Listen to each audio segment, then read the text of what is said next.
My girls have a rotating, they have one black dress that they share amongst We just themselves. kind of go back and forth. It just keeps on going round and round. Oh yeah, I love because it's like getting a new wardrobe all over again.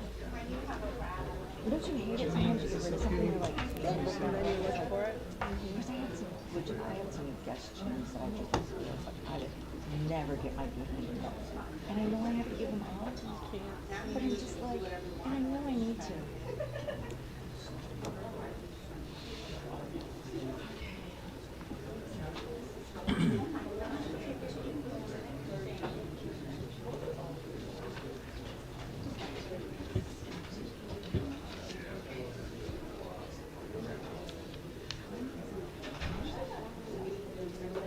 There's a lot of new faces in here.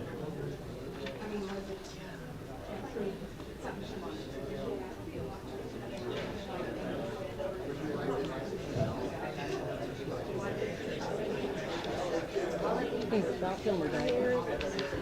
Val Kilmer, yeah. Oh You know, gosh, he he had wasn't very old. 65, I know. Well, he had battled throat cancer, I think, for a long time, yeah. Oh, that's sad. Yeah, he's like, he's a good There are a actor. lot of people dying way too My sister young. used to date him. I agree, I feel like we're Eric going through a Weatherington, phase of who people got dying. restores home. Yeah, some people say it's related to COVID or the vax. I'm sure you've seen this. But yeah, too many people getting cancer at a young age and all kinds of weird stuff. Really weird. Our food is actually getting worse too, I think. That's I true. think it's a Doesn't help combination a of lot. both. Yeah. Get rid of the red dyes and all that. Yeah. Should be not difficult. Oh, thank you. If you need me to push buttons and stuff, I will. Can they see it from over there? Naughty, I'm on it. Biggest thing is all of us be careful we get out with all the wires. Do what? That's the biggest thing is for all of us to be careful with the wires. Yeah. I thought you said lawyers. Oh, no, wires. That too. That's what Elaine put in the paper.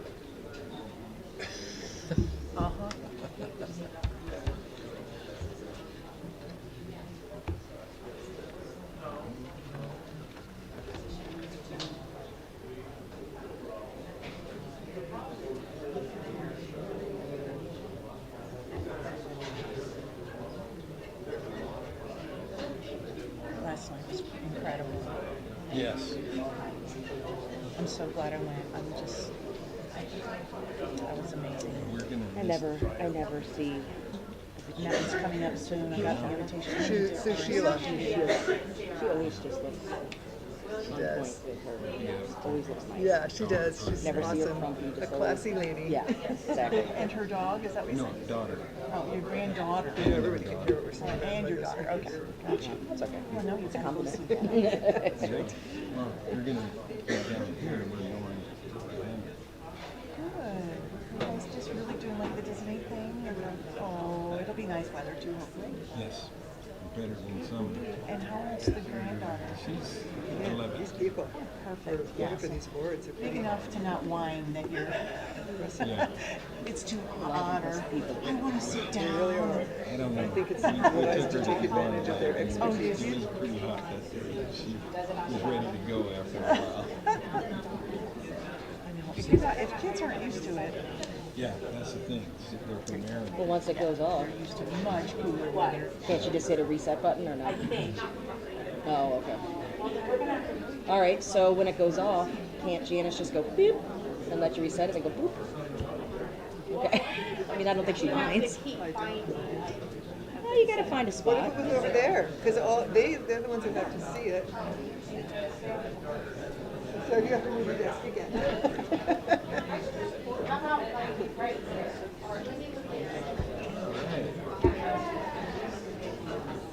Or wires. I feel like it's a fire hazard at this point. I was just mentioning to There you go. Yeah, until you knock out all the live stream and everything. Oh, good catch. So make sure they can see it over there. So it has to be really twisty. and it's still. Yep. That's what we were working on. Good thing it's not a union shop. Did you have it once before then?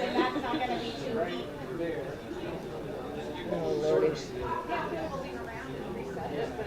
And they can still see it from over there, so that was good. Cowbell. Cowbell. Missy, our IT guy is so my guy, what's his name? Brad? Brad.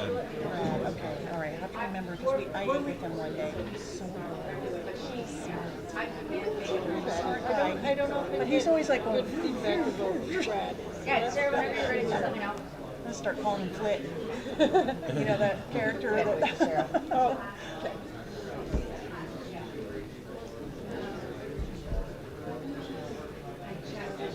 Looks like someone talking to Hank. Who is that? Jason Hudson, the Historic District.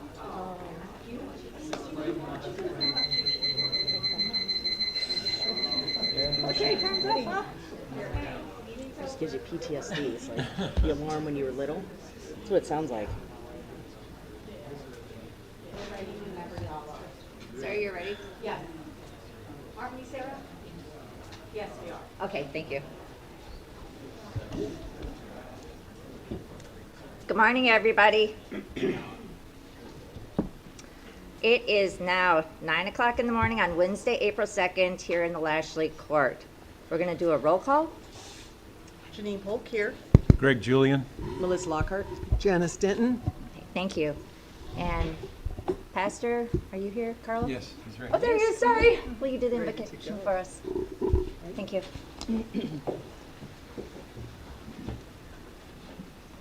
Let us pray. Heavenly Father, creator of heaven and earth, as we go on with our daily lives, I pray that we bring you with us, and we do not forget the blessings that you bring to us each and every day. To live in a country such as we do, with the freedoms of religion, the freedom to come and go as we please. Father, we thank you for the men and women in our military that serve to protect those freedoms. Father, we ask that you bless each family that is represented here today, and let the decisions that are made here today be pleasing to you and the people of Punta Gorda. Blessed is the nation whose God is the Lord. And all God's people said, Amen. United States of America, and to the republic for which it stands, one nation, under God, indivisible, with liberty and justice for all. And my tradition is always to have our veterans stay standing.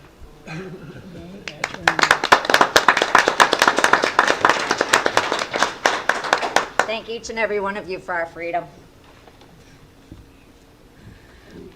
Do we have any announcements? We do, from our lobbyist, Rosanna Catalano. The legislature is in its week 5 of a 60-day legislative session. Last week, initial budgets were released by both chambers. We are happy to learn that our appropriation request was fully funded in the Senate side of the budget. We were not funded in the House, but this is not unusual. In past years, many appropriations get funded in one side of the budget and not others at this stage. The main thing is to be in the budget at this point in time so that we can be in consideration when the true behind-the-scenes horse trading takes place. We have great sponsors in President Albritton and Representative Oliver, so we're in a good place. As more things happen with the budgets, our lobbyists will be sure to update us. Thank you for that. Did anybody go to any meetings that they wanted to talk about? Well, I plan to talk about it at the end. MPO board meeting. Everybody want to hear a little bit about that? Metropolitan Planning Organization. So it was a lot of paperwork to get through. If you have any ideas or any safety issues that you see, please get in touch with me, because I have direct contact now with someone from FDOT. And actually the FDOT guy would love to talk to all of us. If we could give him either a time to come to a city meeting, or he said he hasn't met you yet, or some of the staff. He's interested in doing that, and his name is Wayne Gaither. But if you could just, it's a long meeting that we had. If you want to look back at what we did, it's all recorded. It's open to the community. But I'm going to pull them into the city a little more and get a little more involvement with the MPO board and FDOT. Thank you, Janine. I know I went to the Veterans Council meeting, and it is absolutely wonderful watching our veterans get together and combine events. I know that March 29th was a great day for our Vietnam veterans, and anybody who is a veteran who wants to come talk to me about joining and getting involved with it, it's great. We have a lot of great things that are coming up for our heroes. Anybody else? Next meeting is April 16th, 2025, here at the Lashley Community Room, excuse me. Hey, Debbie, some announcements for the evening. Go ahead. Miss Sarah? We had our first annual Citizen Summit last sorry. Saturday, and we had a raffle for folks who gave feedback to us. I would like to ask Kay Abbs and Beth Magnan if they would like to come up and accept their prizes.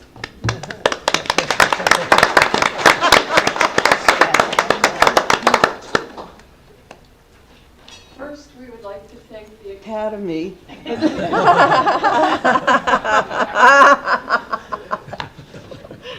Okay, that was cute, Kay. Thank you.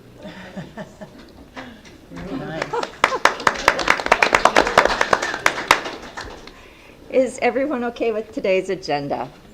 Want to Yes. pull anything? Okay, fantastic. And the first proclamation will be Donate Life Month, and Janice is going to present that.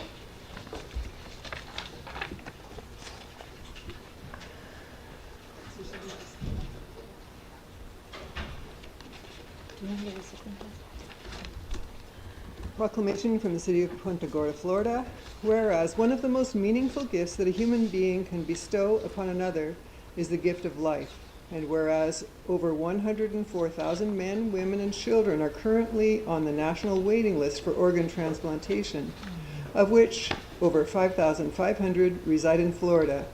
And whereas 48,149, a historic number of organ transplants occurred in 2024 in the United States, thanks to the generosity of 24,018 deceased and living donors. And whereas more than 2.5 million people throughout the country and in Florida benefit annually from tissue transplantation, thanks to thousands of tissue donors. And whereas the need for organ, eye, and tissue donation remains critical as a new patient is added to the national waiting list for an organ transplant every 8 minutes. And each day, roughly 16 people die due to lack of available organs. And whereas more than 11.1 million Floridians have already registered their decision to give the gift of life through organ and tissue donation at www.donatedlifeflorida.org or on their driver's license. Now therefore, the City Council of the City of Punta Gorda, Florida, does hereby proclaim April 2025 as Donate Life Month, and encourages all citizens to consider leaving an unending legacy through organ donation, and to sign up at mystorycontinues.com or when renewing their driver's license or state identification card. Passed and duly adopted in regular session this second day of April 2025, City of Punta Gorda. Mr. James Lavery?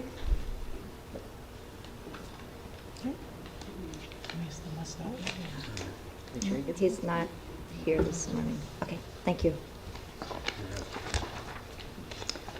Next, Parliamentary Law Month, Janine?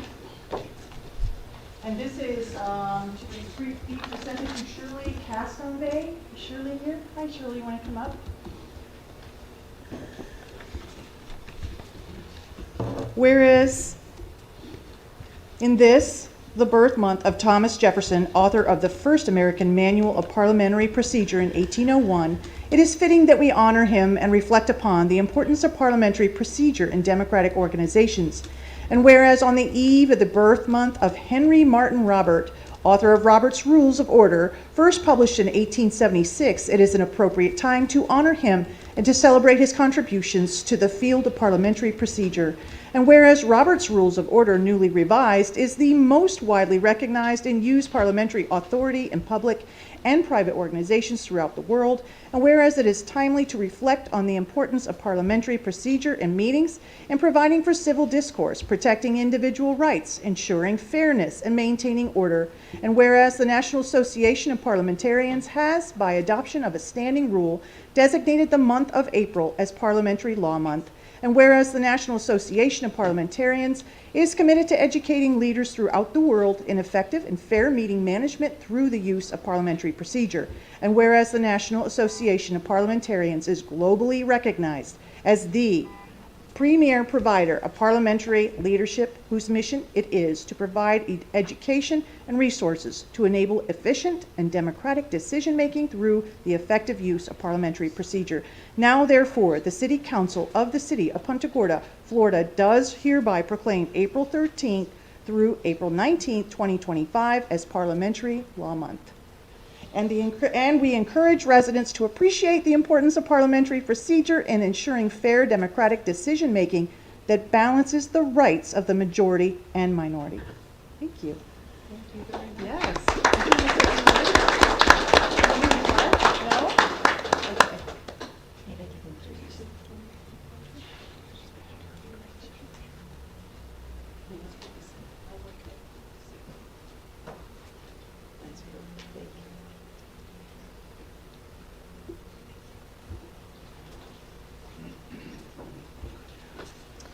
And next, we have National Public Safety Telecommunicators Week. And Greg is going to present it. I'm proud to say that we voted unanimously to keep our own dispatch center. Audrey and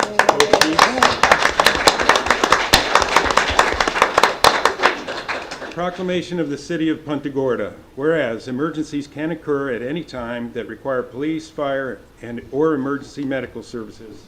When an emergency occurs, the prompt response of police officers, firefighters, and paramedics is critical to the protection of life and preservation of property. And whereas the safety of our police officers and firefighters is dependent upon the quality and accuracy of the information obtained from citizens who telephone the Punta Gorda Police Communication Center, and whereas public safety telecommunicators are the first and most critical contact our citizens have with emergency services. They are a vital link for monitoring police officer and firefighter activities by radio, providing them information and ensuring their safety.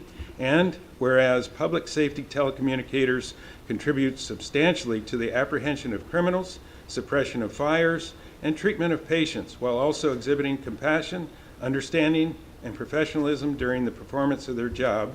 And whereas in fiscal year 2024, Punta Gorda's telecommunicators processed 49,275 calls, including 9,535 911 emergency calls, contributing to a police officer average response time of 4 minutes and 31 seconds for all calls. Now, therefore, the City Council of the City of Punta Gorda, Florida, does proclaim April 13 through 19, 2025 as National Telecommunicators Week, and does hereby honor all of the men and women whose diligence and professionalism keep our city and citizens safe, passed and duly adopted this second day of April 2025.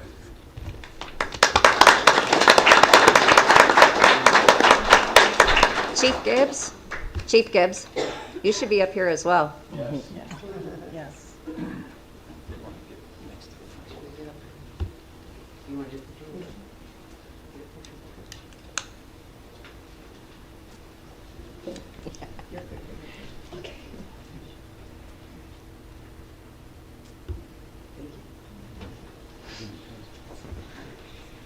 Good morning, everybody. Chief Smith, Punta Gorda Police Department. I just wanted to say a couple real quick things. First of all, as always, thank you to the City Council for taking the time to recognize our police and our fire personnel. We appreciate taking time to recognize the dispatchers because they're essential to both departments as well as public safety overall. You've heard me say before, our dispatchers are very dedicated and a very hard-working group of people. The communications section is staffed 24 hours a day, 7 days a week. We have 10 dispatch positions, 1 supervisor and 1 assistant supervisor. And the supervisors are frequently called upon to actually sit on the consoles because staffing needs and things like that. But we're actually just about fully staffed again, so I'm excited.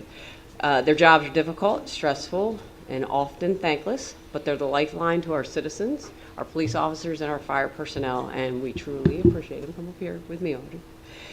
Their ability to multitask is incredible. In most cases, there's only 2 or 3 dispatchers working at a time, and they have to answer the phone, dispatch calls to police and fire, and locate various resources for officers and fire personnel. Like, we're constantly on the radio saying, can you do this and that?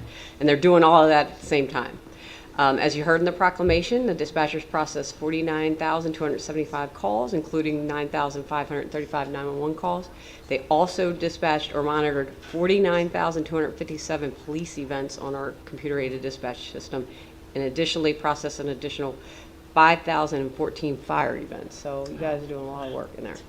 And last year during Hurricane Helene, our dispatchers received hundreds of calls for people being stranded in their homes or their cars, and they worked with Captain Renz and with Battalion Chief Lewandowski to establish a different protocol that night, where they had grouped everything into different areas so that we would respond the most efficiently and quickly to get people out of their homes and out of their cars. And as a result of their great work, we were able to rescue 120 people and 30 pets. And I just want to say they are the heart and soul of our police department, and definitely the unsung heroes, for sure, of public safety. And thank you for all you do and for what you do for our city.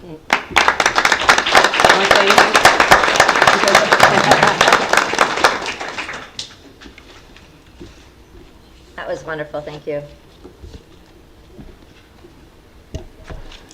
One of the things that we discussed at the pre-agenda meeting, just to make it run smoother and to allow Sarah the ability to take minutes, is that us as council members, when we want to speak, we're going to raise our hands to be acknowledged. It's just going to be easier for all of us that we're not talking over each other, and it allows us to keep our train of thought up to date so that we can get everything out that we'd like to. Thank you to Robert's Rules.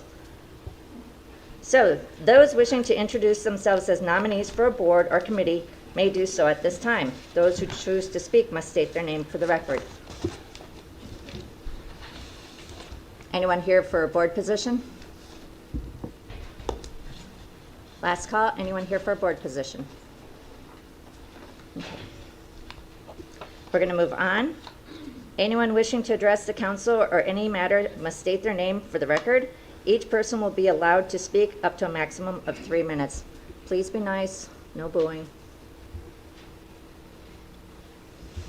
Hi, my name is Kay Abbs. I'm a resident of the city of Punta Gorda. And when you're doing your rules and procedures, before you finalize them, I would like you to take a look again at the part where you said, in order to have a city council meeting, which would require the 5 city council members, I believe, it's my understanding that you also put it in that you have to have the city manager and the city attorney.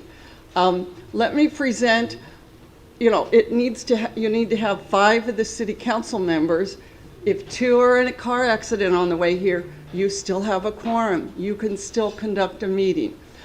If the city manager is in a car accident on the way here, or if the city attorney's on a car accident here, you cannot have a meeting because they're not here. I certainly understand you wanting them to be here, but making it a requirement, because it is a meeting of the 5 of you. Thank you.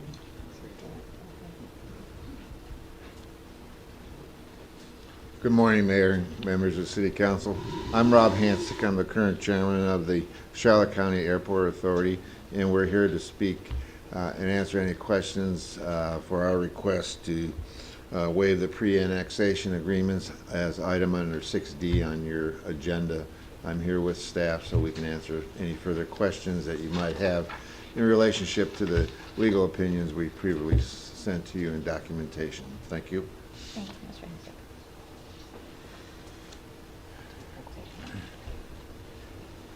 Hi, good morning. My name is Charles Lewis. I live in Punta Gorda, Palm Tree Drive. At a previous city council meeting, a suggestion was made to establish a finance advisory board for Punta Gorda. As a citizen of Punta Gorda, I support that effort and hope that it is moving forward.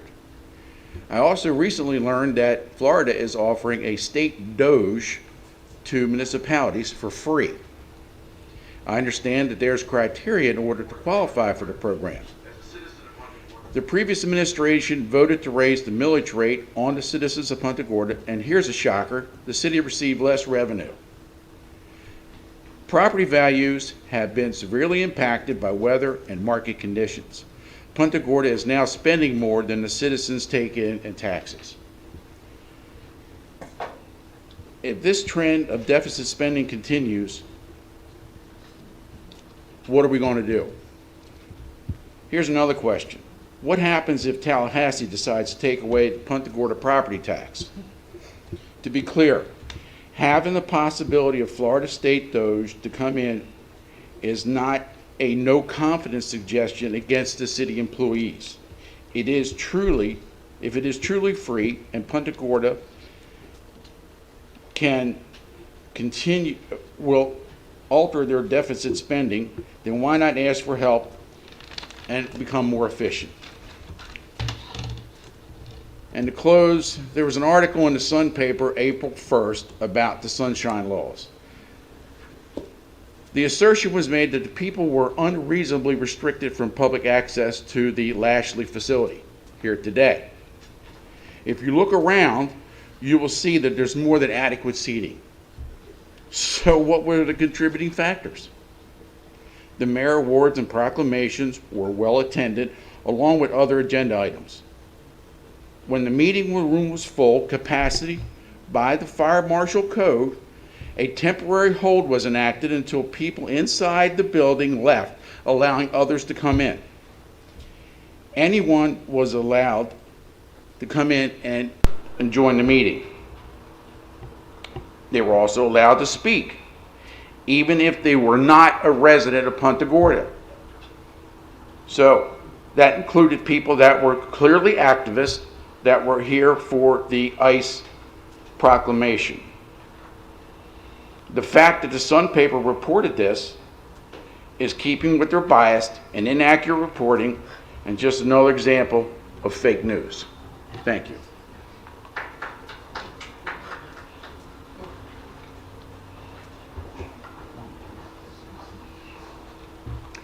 My name's Bill Page, and I'd like to address the issue of the city attorney being...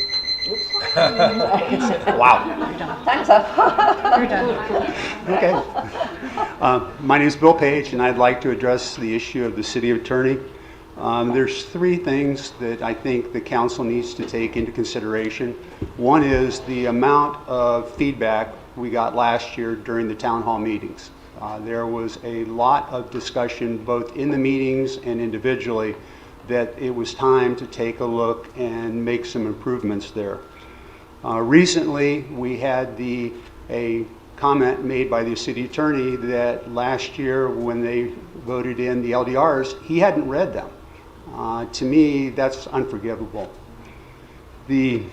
Recently, we had the ICE vote, in which he had the opportunity to voice his opinions on it at the pre-agenda and during the first part of the meeting where residents talked, where Chief Smith talked, and he chose to do it after the vote. That was disrespectful to the council, and it was disrespectful to the city. One thing that people seem to be concerned about is the hourly rate. That's a valid issue, but it needs to be taken into context. We need to make certain that we're getting quality behind it, and one person's productivity in an hour doesn't necessarily match up with another person's. Thank you.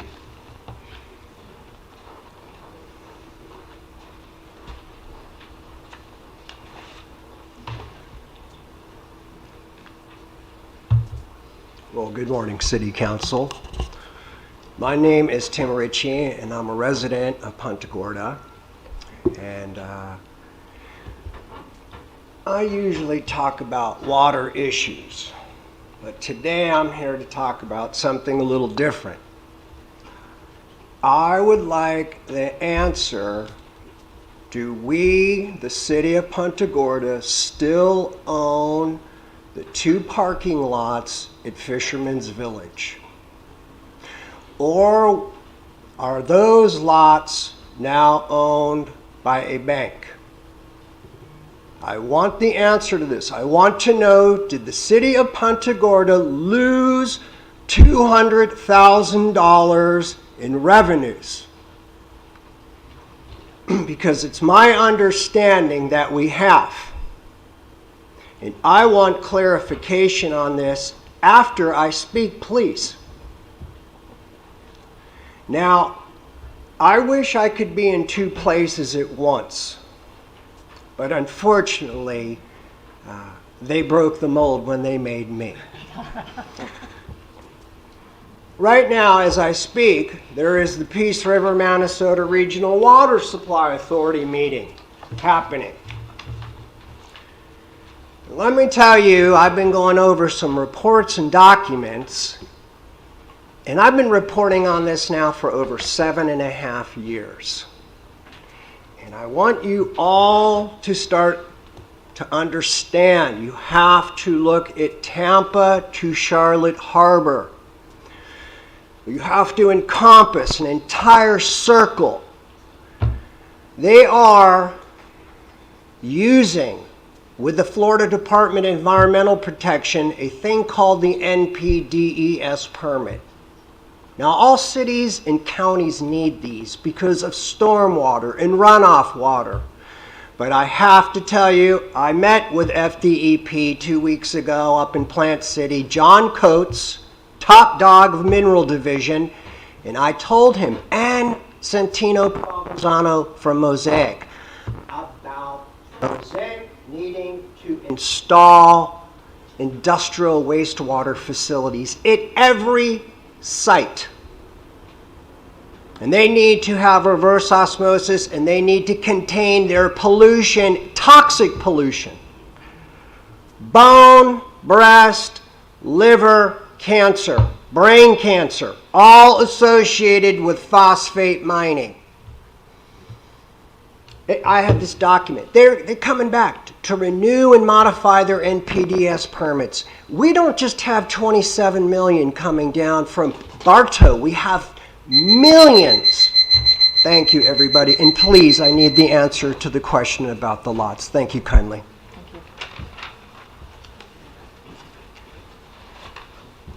Good morning. My name is Cheryl Mayman. I own CAM Realty. We are a commercial real estate and property management company in town located in the Sun Loft Center. I happen to, well, I manage all over the state of Florida, but just in the city of Punta Gorda, I manage 11 buildings. So you can imagine that's a fair amount of buildings and a fair amount of parking lots.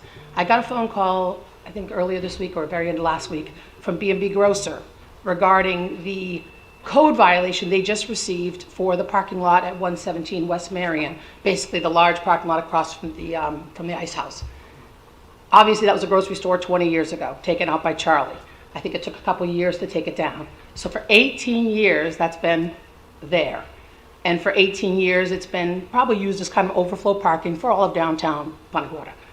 And now suddenly they're being told that that they're under violation, they have to rip up the parking lot and they have to fence the parking lot. This is gonna cause a lot of problems for a lot of businesses. Like I said, I have 11 properties downtown. In my 11 properties, I think only 4 or 5 of them have their own parking lots. And let me tell you something, I'm the parking police on a regular basis. I am constantly having to contact one property owner and tell them not to park. I'm having to tow. It's a nightmare. And it's got to end, but it's really going to get a whole lot worse for a whole lot of people if that lot, and also I'm assuming that the lot at 114 Marion also got the same citation. I know B&B, I've been reaching out to B&B for probably better part of 15 years that I've been here, trying to buy that property, trying to develop that property. They don't want to sell. I've tried to lease it. I've told them I'll put together some kind of a downtown merchants association to lease it, to light it, to insure it. They don't want any part of it. They just tell us, well, we didn't give you the right to park on it. Well, I didn't ask for the right to park. I mean, no, everybody just parks on it. I have never given any of my tenants the right to park there. I've never told them it's any part of our properties. And I manage, by the way, Ice House, the one next to it, 318. I manage all the way around to 109 Olympia. So I basically manage everything in front of that property, plus many, many properties downtown here.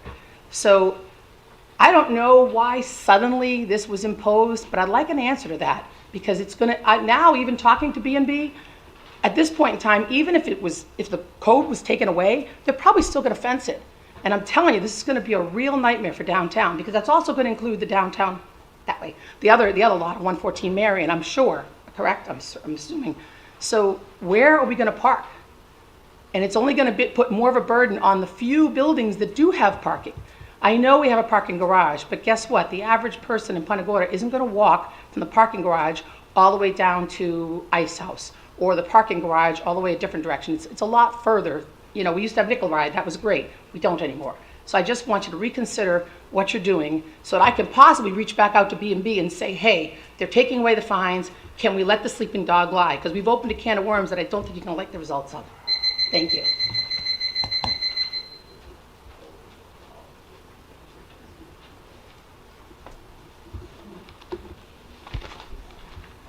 Hello, I'm John Barry. I'm the owner of the Ice House Pub.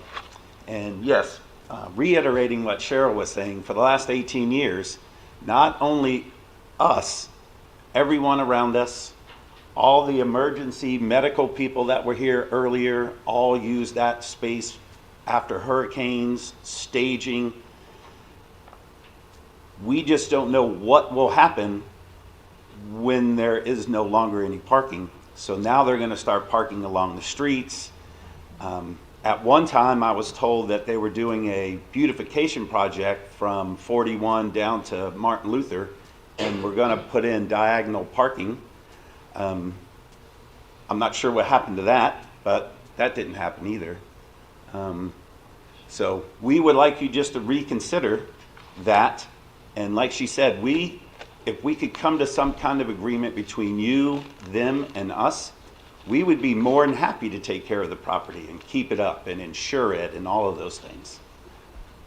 That's it. Thanks.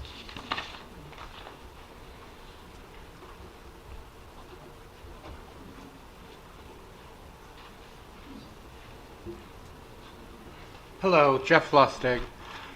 Just people to remember to speak really into the microphone so that the online people can hear adequately. A lot of times the volume isn't enough when you crank it all the way up. I noticed that you're discussing or looking at the current litigation schedule of what we're being sued for. And my question is do we still have an ordinance that prohibits filming of employees during their professional duties? That was one of the questions that I had. Thank you very much.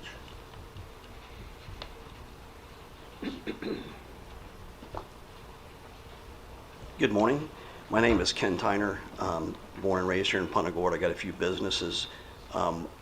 Reiterating what John from Ice House and Cheryl from Camarillo was saying regarding the parking lot. I'm also one of 4 owners of the Salty Tarpon. We've been open 3 months. We've generated at least probably almost $50,000 in taxes. We feel like we offer a lot to the community.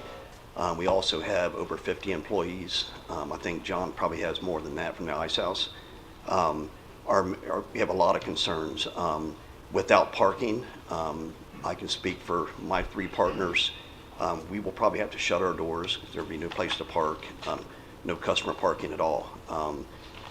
Worse than that, the Ice House is, to me, it's a landmark here.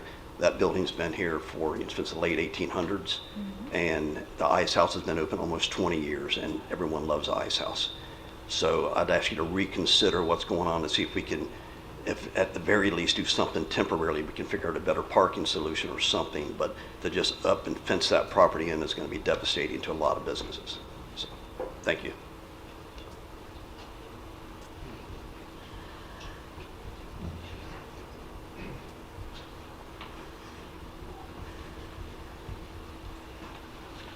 Good morning. My name is Jason Green. I'm a professional planner and a resident of the city of Punta Gorda. I've been listening to some of the conversation and had some business owners reach out to me. And I think one of their concerns, not just the parking issue, but there's a greater concern of forced removal of things like asphalt and improvements to a property. There's going to be some unintended consequences with that because properties, those types of things that are on the property carry certain vested rights, whether it's through stormwater, whether it's through permitting through the water management district. Excuse me. So forcing that removal and spending money, and I believe I've heard one property owner say it's over $100,000 for them to remove the asphalt on one of their properties, is going to have some unintended consequences and is really taking away rights that they've had invested for over 20 years. I don't know how you can go back after 18 years of a building being removed and try to force this, but I think it's also the property owners that I've spoken to that haven't been targeted yet, that feel they're going to be targeted because there's not a lot of direction on what it applies and what the criteria are and why this matters, especially 18 to 20 years later. So I just encourage you to rethink that process, rethink this effort, make sure staff has clear legal direction that everybody can live with, and make sure that the business community understands what you're trying to accomplish, and then go from there. That's all I would encourage you. Thank you.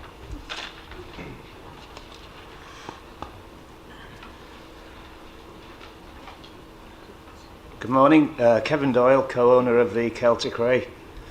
We've been here for 28 years now as a business, and I've lived here 30-something years.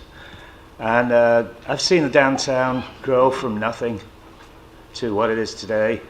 And the lots in question that we're talking about right now are not actually parking lots. They're lots that are used for parking. Punta Gorda has probably the most festivals and events than any small town in America. And we get a lot of visitors coming for that. They don't have anywhere to park. And when downtown businesses started getting possessive about their little parking spaces, even when they weren't being used, that was the beginning of the fall of the downtowns. And the malls were built. So now we have this situation where we've got all these visitors coming into town. We've got empty lots which are being used, which is very gracious of the owners. And in fact, our own lot across the street is used for parking for events. We don't tell people they can't park there if they're not our customers. In our own parking lot, people use the parking for the perfect caper, and we don't mind. It's fine. They're bringing people downtown. We're not. All of our businesses in town, all of our restaurants, are not in competition with each other. We all work together. And to put up a fence around these lots would make it aesthetically really ugly, even ghetto-ish. So I think it should be left alone until a real solution's coming up. So, thank you.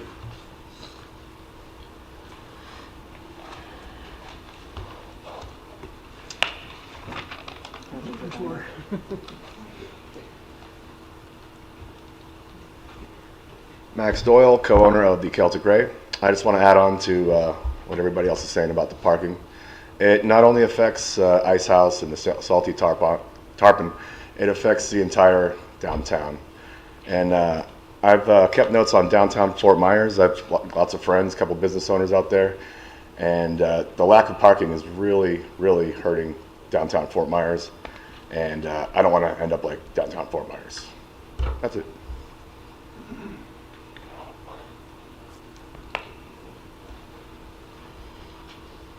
Good morning, everyone. Madam Mayor, City Council. My name is Lakshmi Guram. I'm the new MPO director for Charlotte County Punta Gorda MPO. As your MPO rep, Ms. Janine Polk might have already introduced, I've been appointed as an executive director on 31st. I'm new to the title, but I'm not new to the area. I've been here for 17 years, and I bring a lot of knowledge and experience around City of Punta Gorda and Port Charlotte. So if you all have any questions or anything related, your staff knows my contact information. I'll be happy to help you all. Thank you. Thank you. Congratulations. Thank you.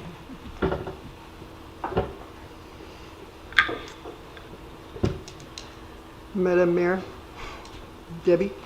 Yes, ma'am.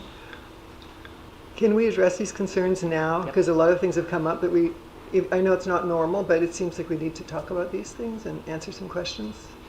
Mr. Levin, you want to start with the reverter? Sure. Are we done with the public comment? Let's close the comments. We're good for public comment. Anybody else want to say anything? Oh, you had your 3 minutes in. Okay, so with respect to the reverter, the lots were conveyed to the Fisherman's Village entities as part of the sale of the property, but the city retained the right, retained a reversionary interest in those lots. if they weren't, if the phased additional improvements that were identified in the acquisition agreement weren't completed within the specified time period, which was amended so that the time period ultimately expired in August of last year.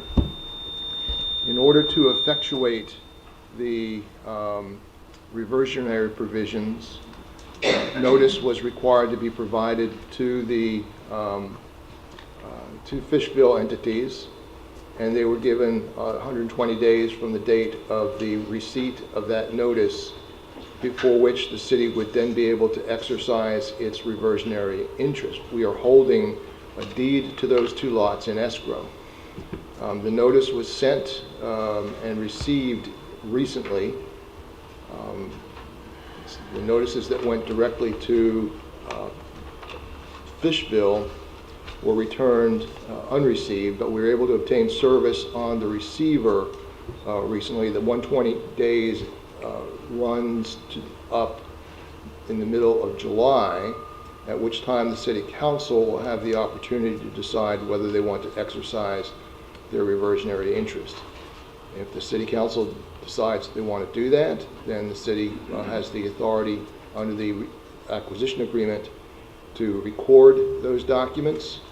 The city would then reacquire title to those parcels and would be entitled to the annual rent as specified in the acquisition agreement. Did that answer your question? So to clarify, I think he's saying that for us to go back and claim it, it was August of last year. Mr. Levin had sent out a letter within the time frame period. It was sitting out in there, not received. It finally came back. I think it was sent still to the proper person, and we have until July. Is that correct? The 120-day time limit for them to complete the improvements runs out in the middle of July, at which time the city can then exercise its reversionary interest and record the deed. Mayor Lux, question? So we don't meet much in July. Can we have a letter ready to go? And I don't know if it can be any time after mid-July, or we just don't want to miss the timing on that. Well, there is, I mean, the timing is up to us. I mean, we do it we sooner. just can't do it any sooner than We can't do it. mid-July. Okay. We'll meet once in July, thank you. Okay. So I apologize, 120 days to complete what improvements? The additional phased improvements as specified in the acquisition agreement, which is not going to happen. I mean, I thought that's what last August was, for them to complete it, and now you're saying there's another 120 days? well, the matter's been held up in the courts. We sought to get to intervene and to become a party in that action. The Fishville entities objected to our intervention, and frankly, it was strategically better for us not to be a party, because whatever order affects our property interests won't be effective because we are not parties to the proceeding. And you said mid-July. Do you have a specific date? I want to say it's like the 13th or 16th of July, something like that, but it's mid-July. I can get you the exact date, and I'll send it to you as soon as I have it. Melissa? I'd like to address, the owners have taken time to come down here. This is a major issue. This is why I voted against this in the first place. We've had lots that have been used for 18 to 20 years.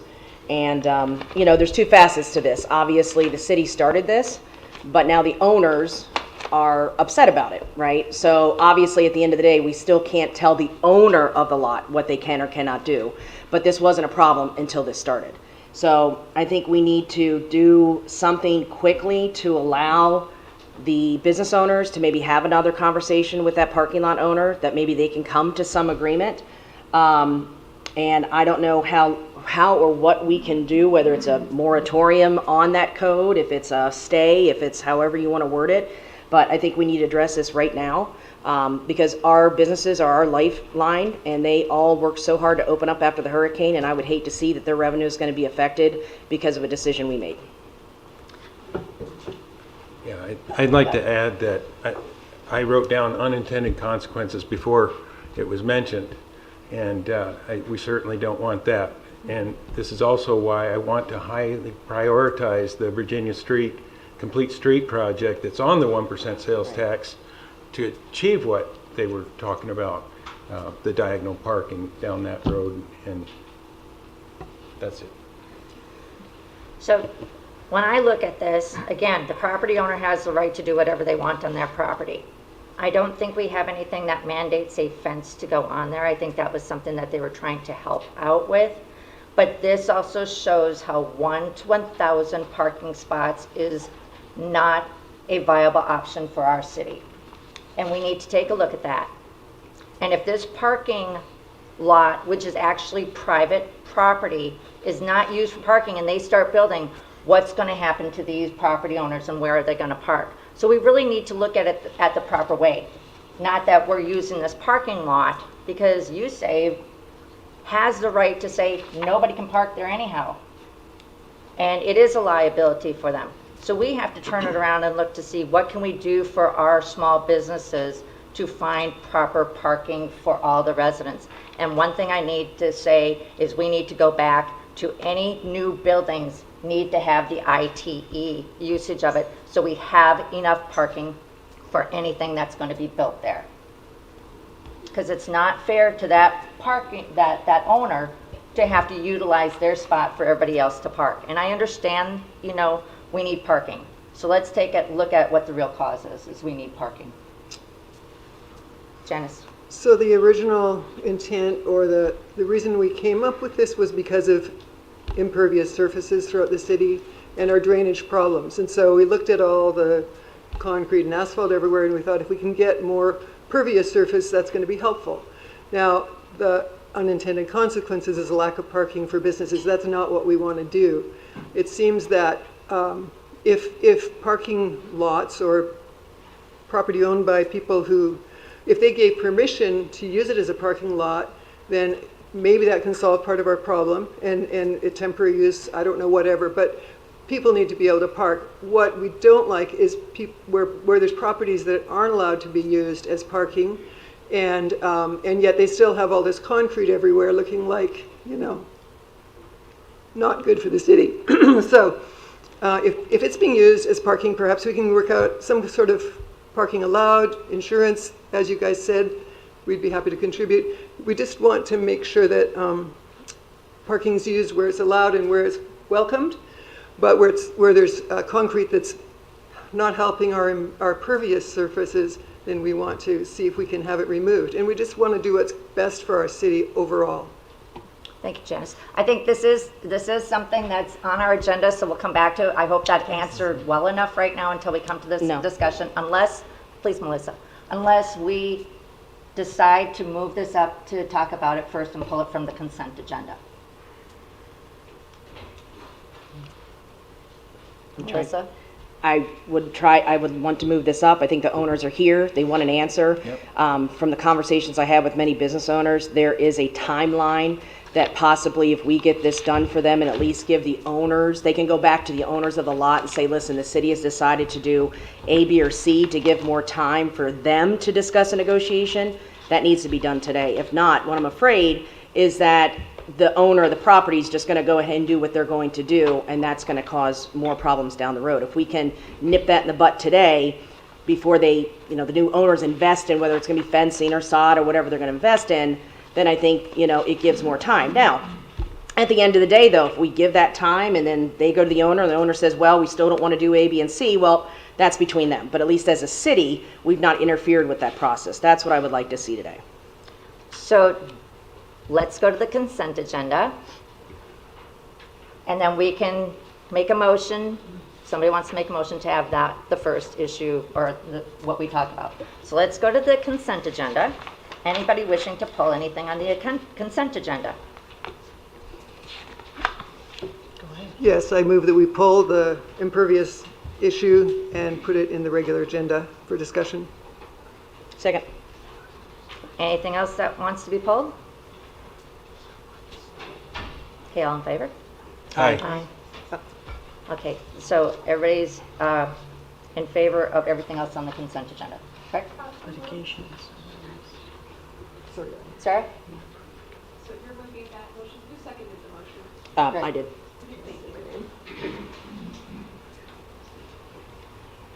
Okay, now we're going to talk about the monthly impervious structures. Yep. Rachel?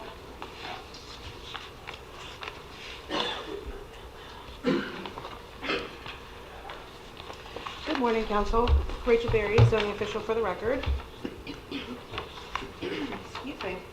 And so yes, as staff was directed, we did send letters to all of the properties that were mentioned regarding the impervious surfaces.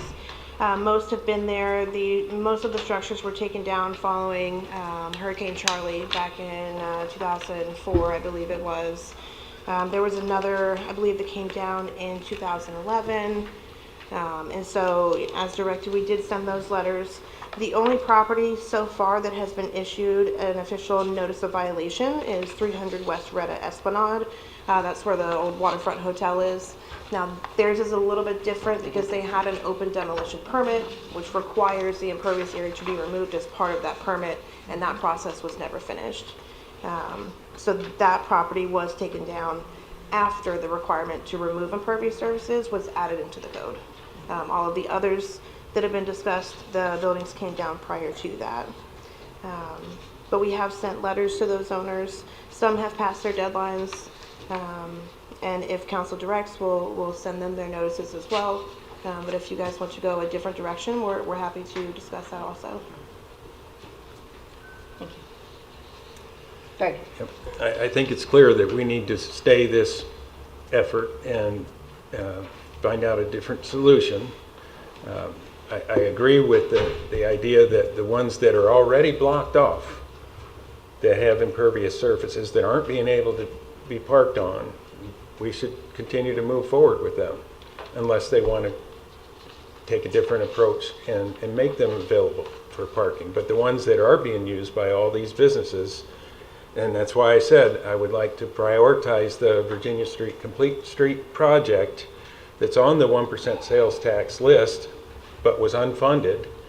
We now have the opportunity to reallocate funds to that project and make it a priority among others, like the ADA, citywide ADA plan. Melissa?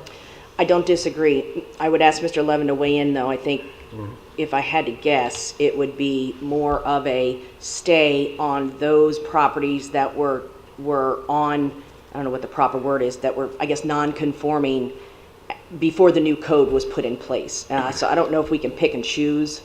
I know when we talked about this originally, we couldn't pick and choose those properties. It was basically the ones that were under that blanket were the ones that we had to either all or nothing, but I might be incorrect on that. Debbie Lux, I don't think that there was anything in writing, and that's when I went to section 17.2 DE, and it says non-conforming abandoned for 365 days or more. The use shall not be allowed to reestablish. All uses in said structure shall therefore be conforming. And there wasn't any exception that was written down that said all these other lots were okay to do it, and that's one of the reasons why it was brought up. But I think right now, like what Greg is saying, is that the ones that obviously are fenced off and nobody's really using it for parking and it has impervious structures, those should be taken down. But we, as council, I don't believe can say, okay, all these other businesses, go ahead and use USAVE. I think USAVE, we can't have a say in that. USAVE itself, that parking, the owners need to say whether people can park there or not. That's not for us to decide. That's not for us to tell the property owner what to do or not to do. Mr. Levin? So I have a question for the zoning administrator. What was the status with respect to parking lots, parking facilities associated with businesses that no longer existed under the old code? I'm sorry, are you referring to like if the building was taken down? Yes. So prior to 2011, there was not a requirement that impervious surfaces were removed. In 2011, that was added into the code, that all other accessory structures, including driveways, concrete, asphalt, anything else on the property had to be removed. So since 2011, that's been the requirement. That's nothing with respect to the new land development regulations that's changed anything? Not the 2024 regulations, no, that is correct. Thank you. Right. And this also prompts me to discuss changing our parking to 1 to 1,000 with any new development that occurs as well. Again, so that our small businesses aren't trying to compete for parking spots. You know, we want to have our businesses thrive in our downtown area. We love our small businesses. And as part of the other LDR changes that are being considered, the ITE requirements are still in there. They're just being transferred to the engineering department, so the city engineer can still require the ITE standards instead of what is listed out in the code. Thank you. Melissa. So then I'll make either a motion or however you want to, is the best the word, that we put a stay on pursuing parking lots that have been not barricaded off indefinitely. And again, like the mayor said, it really has nothing to do at this point with what the owners want to do. We're just not going to pursue them from an impervious standpoint. I don't know if that makes sense or if that sounds right. Well, I think that we should give them a timeline though, because they need to have a timeline. If they just have a lot with impervious structure and they're saying no to parking, then we should recommend that they take it up. But if they negotiate something with other people as making a parking lot, then let's consider what they need to do to be without violation of having it as a parking lot then.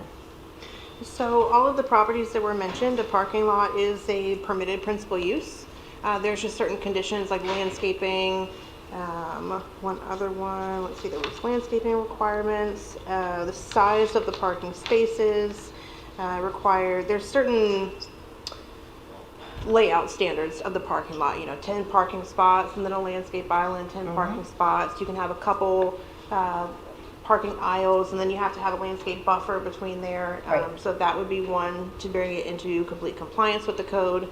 But all of the properties that were mentioned, it is a permitted use in general for those properties. Then we need to just give them time to be in compliance if this is what they want to do. And if they don't want to do it, then we have them take up the structure. Janine. Okay, so I want to know too, are we encouraging them to be open 24/7 to parking, or are they allowed to say, oh, I'm cutting off my lot until something special comes up and then we'll use it for parking? Because then we'll have that going on. I think it needs to be 24/7, you're either a parking lot or you're not.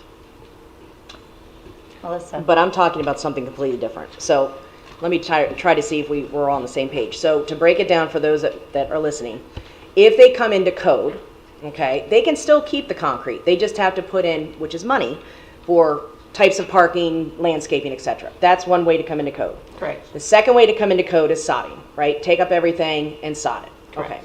Both of those, and they could fence it, and they can do, different beautifications, etc. My concern is both of those take money. And the concern is right now is these owners, frankly, are mad. All right, they've been this way for 18 to 20 years. I don't know if we're going to get into lawsuits with this because there's a precedent set, etc. That's not my forte. But the owners are upset. So what I would like to do is give those owners time and give them relief by saying we're going to just wait on all of it. For if we want to put a time on it, I have no problem with that, 180 days, whatever, to take a step back. And then this will allow, because it sounds like a lot of business owners have been in contact with that certain parking lot, that maybe they can come to an agreement, okay, amongst themselves. But I don't want them to just throw up a fence and then we have more problems. So my intention today is to put a stay on all of it, code, period, and give them a certain amount of days that we're just not going to do anything, and then we can revisit in the future. And that's only for the ones that right now are being used for a parking lot. If it's legal that we can do that it's only the ones that aren't barricaded off, in other words, that don't have access, if they don't have access to it, then no problem, yeah. So we cannot use the threat of code enforcement to require someone to make their property available for parking and allow those that are exercising their rights to keep the property from being used for parking. So Right. you have to make a determination as to what you want the code to say. How are you going to either modify the code to say what you want it to say, or how are you going to enforce the existing code? And that would be done by giving them enough time to come into compliance with the code as it's written. I think that's up to the property owner again to decide whether they want to make it a parking lot or whether they want to build on it. And so they're going to have to make the choice. If they want to make it into a building, then they have to take away the impervious structure so that in the future they can make put a building there. But right now, it would still be coming into our ordinances of what we require. I agree. You have to either enforce the ordinances or not enforce the ordinances. So I'm sorry. Yes. So I think what Mr. Levin is saying is it's all or nothing at this point, right? So we can't pick and choose. The ones are not barricaded. My motion again would be putting a stay on all code compliance issues with those properties that were on that list for 180 days to allow for kind of a reset to see what, now the owners kind of have been notified, right, what they have to do. Correct. So let's give them 180 days to figure out what they want to do. And then in 180 days, then we revisit it. It also is going to give time for some business owners to hopefully maybe go to negotiations with some of these parking lots, owners, however property you want to call it, and maybe come up with a solution. That would be my motion. I think we have to have, when we do give this, if we're saying we're going to, table this until 6 months, we should have a plan of action of what we're going to do so that we're not talking about it, what we're going to do, give them another 30 days. So I think we really have to have a discussion of, we're going to take action, in 180 days and decide how we're going to take action. So maybe we should. Well, there is a motion on the floor. The question is whether it's been seconded. Do we have a second for the motion? I second that. All in favor? Aye. Aye. Aye. So what's our motion? So the motion is, that we're putting a stay on code compliance, finding or making those properties come into compliance for 180 days. Now, to what you said though, after 180 days, it would go back to what was already on the table, which was what was already in code. All we're doing is just kind of giving a stay for 180 days that, if you could notify the owners to let them know that we're giving them 180 days to kind of reset, but after 180 days, this is still on the table. That's what I was. Absolutely. So yeah, staff, we can go ahead and draft a letter and send those to all of the property owners who have already received said letter and let them know in 180 days, here's the deadline. Right. And then the code process from there, we would have to issue a notice of violation. Upon that, we have to give a reasonable time to bring the property into compliance. And so that's where the timeline comes into play. If it's not brought into compliance, we have to issue a notice of hearing. Then they go to the code board. The board issues an order of compliance. If it's still not brought into compliance, we have to go to a penalty hearing. And so the code process is very slow. And that's how it's written out in our code, and it mimics Chapter 162 of the Florida statutes. And during the 180-day process or time period, then Mayor, your discussion as to what's going to happen after 180 days would be appropriate to be considering what to do during that 180-day time. So, exactly. So I'd like to have a consent of, I'm sorry, Greg. Yep, go ahead. I'd like to give the property owners or the business owners a second opportunity to step up and tell us what they think about what we've just been discussing. Can we finish your Yep. first? Thank you. I have a question. Go ahead. Can the parking lot property owners charge for their parking? I know this is coming up for discussion in urban design, but it would help them if they had to turn it into an official parking lot to know that there might be the ability to charge a little bit of money. And so it's just a thought and a question I have. I have not found, we did have a design studio appointment with someone who was proposing the idea. I couldn't find anything in the code that says, no, you cannot do that. So they would have to have the proper signage. Of course, if they're a business, they'd have to have their proper insurance and all of those sorts of things. But I could not find anything in the code that says, no, you cannot charge for parking. I would like in the meantime for us to also have a discussion of what we're going to do, because I think for us to have 180 days and then discuss that now we're going to give them another 30 days, I think this notice should be like part of the first step, and we're going to the second step after this. So that it's because it's a slow process. It's not like they're going to have to do anything tomorrow. And since it is a slow process, I think this right now should be the first notice. So this Well, letter, that's contrary to what the motion was. The motion was to stay in code enforcement. So we're okay to stay, have a discussion. Once it happens, then give them another time period. Is that what we're all agreeing upon? I think so. Yes. Okay. But that's exactly why I want to hear from the business owners again, based on our discussion just now. So are we done with our discussion? Okay, residents who want to speak about this. Yeah, the business owners we're having. So I was trying to follow all of it. Sorry.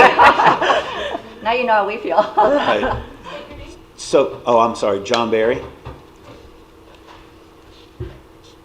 So, is it what you're saying is the B&B, which owns the property in question,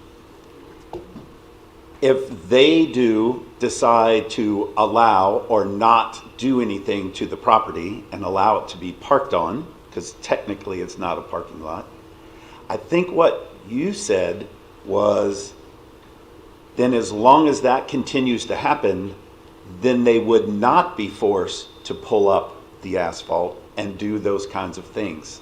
That's what I heard. So what they would have to do is they would have to put into compliance the parking spaces and everything needed to be a parking lot. And that way they're in compliance. But they don't, that's up to the property owner. there's where the problem is, because they're not a parking lot. It is a space where people park. And it's their right to do what they want or not want to do. Right, which goes back to the question, if you're going to force them to do that, then we solve nothing. They'll put a fence around it and tomorrow it'll be gone, regardless of the 180 days. Because if we go back to the table and talk to them and in our negotiations with them, say, this is what you're going to have to do if we don't keep it like this. Yeah. So essentially, nothing happened. That's what I got out of it. So my question, I guess, is To talk to the property. can we go back and tell them, listen, if you keep it like it is, you will not lose your rights because you're pulling up the asphalt and doing all of those things that they were grandfathered in to begin with that have now been taken away. So we leave it as status quo, exactly the way it is. Or we decide no, and then now we're back to all of those businesses downtown are going to go away because there's nowhere for anybody to park. So that's all I'm saying. We didn't actually get anywhere, at least in my opinion. Mayor, if I may. Thank you. Yes. Yeah, I mean, I'll be honest with you. I'm saying 180 days to honestly kick the can down the road. I've never been for this. I didn't vote for this. I think that it's going to cause problems down the road. And I'm hoping to maybe in 180 days that we can revisit it again. And that's why my motion was to look at it in 180 days. I'm trying to kick the can down the road. I don't think the temperature for other council members are to just get rid of this code. I'm for it. But at least with 180 days, then the owner can at least have a little relief and kind of sit back and look at it, and maybe they do want to do something, maybe that is, something they want to do. But I think in 180 days, personally, we need to talk about it again. I think precedence has been set that these properties have been like this for 18 to 20 years, and I think the city could see some lawsuits from it, personally. Cheryl Maben with Cam Realty again. I think a couple of things. First of all, I've been in contact with B&B more than once, and I'm actually trying to get above the real estate person to actually Mr. Beavers. So I'm working on that. But I agree, kick the can down the road, but not kick down the can down the road with, and then this is going to happen. I think it just needs to be, to me, kick the can down the road and say to them, listen, we're revisiting what our thoughts are in this. You don't have to do anything right now. Because surveys were out there yesterday. They're putting up a 6-foot plastic white fence. Great missile for the next hurricane. And furthermore, regarding the impervious surfaces, again, I'm going to tell you, I manage almost 2 million square feet in the state of Florida. I manage in 15 of 67 counties. I've been doing this for 32 years. I know a lot about impervious surfaces. I know a lot about drainage systems. And I'll tell you, the Sunloft Center, the first time, got flooded from the city drainage system. Basically came back through our grease traps into our building, and stinky grease trap, stinky water. Second time, it didn't. You know why? Because I put test balls in my drainage so that you couldn't flood us. So we only got rainwater in the second time. That's because I understand drainage. I mean, it's enough to be dangerous. Anyway, I just don't think we're going the right direction. I think you actually are taking away some of their rights. Like I said, this is 2011. You're talking about that code. That building was taken out, I believe, in 2008. I don't think you have the right now to tell them they have to take up that thing. But I'm not an attorney, but I don't know if you do. So I'm just saying, kick it down the road 180 days for you to get your ducks in a row, but not to then tell them this is what's going to happen in 180 days, if that makes any sense. All right. Good morning again, Jason Green. I'll be honest, I'm more concerned now with the conversation that's going on than before. You're treading into some areas of talking about forcing people to make improvements to their property, taking asphalt away. I think you're confusing improvements and use. And I'll respectfully disagree with you, Mayor, that the section of code that you reference is about non-conforming uses. That's not what we're talking about. We're talking about, one, staff has already said it's a permitted use to do a parking lot. Secondly, what I'm talking about is the impervious nature, which is how this conversation started, and is on your agenda. You cannot force a property owner to remove their asphalt unless through your code, which you've agreed that you've adopted in 2011, I think is what the date was. This existed prior to that. Going back, and then now the conversation's also, if they're going to do a parking lot, which it already is, for some of these, you're going to make them go back and do landscaping improvements. Are you going to do that for all the parking lots that are non-conforming to your current code throughout the city? That's a very dangerous territory that you're starting to step into. So I want you to simplify this issue. Impervious. That was the original point of this discussion. I would suggest you leave it alone from that perspective, because they have it there, the improvement's done, and it applies to lots of sites around the city, and address how you want those properties to come into compliance when they redevelop. That's how you get and talk people into coming up to your new codes, is through redevelopment. The use issue is certainly a property owner issue, and I think you need to leave that alone for now until they can discuss that. But there's two different issues there that you're really talking about. I don't want you to confuse those two and put them together. I think it's really dangerous to talk about making somebody come up to its current code when they haven't done anything to the property in 20 years. It's been there. They have vested rights. It's been used. Just please be very careful about how you go about that. Thank you.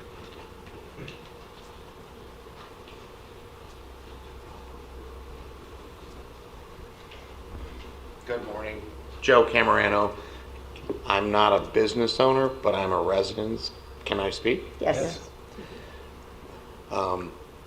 When it comes to food and beverage and parking, I have a lot of experience because I was in the industry for 38 years. And I can tell you, follow the bouncing ball.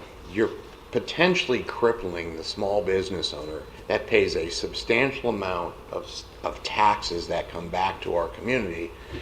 And if you make parking, even paid parking, in these areas or these restaurants or these bars where people come in and they have a quick bite or have a beverage, you're going to force them to go somewhere that makes getting in and getting out easier.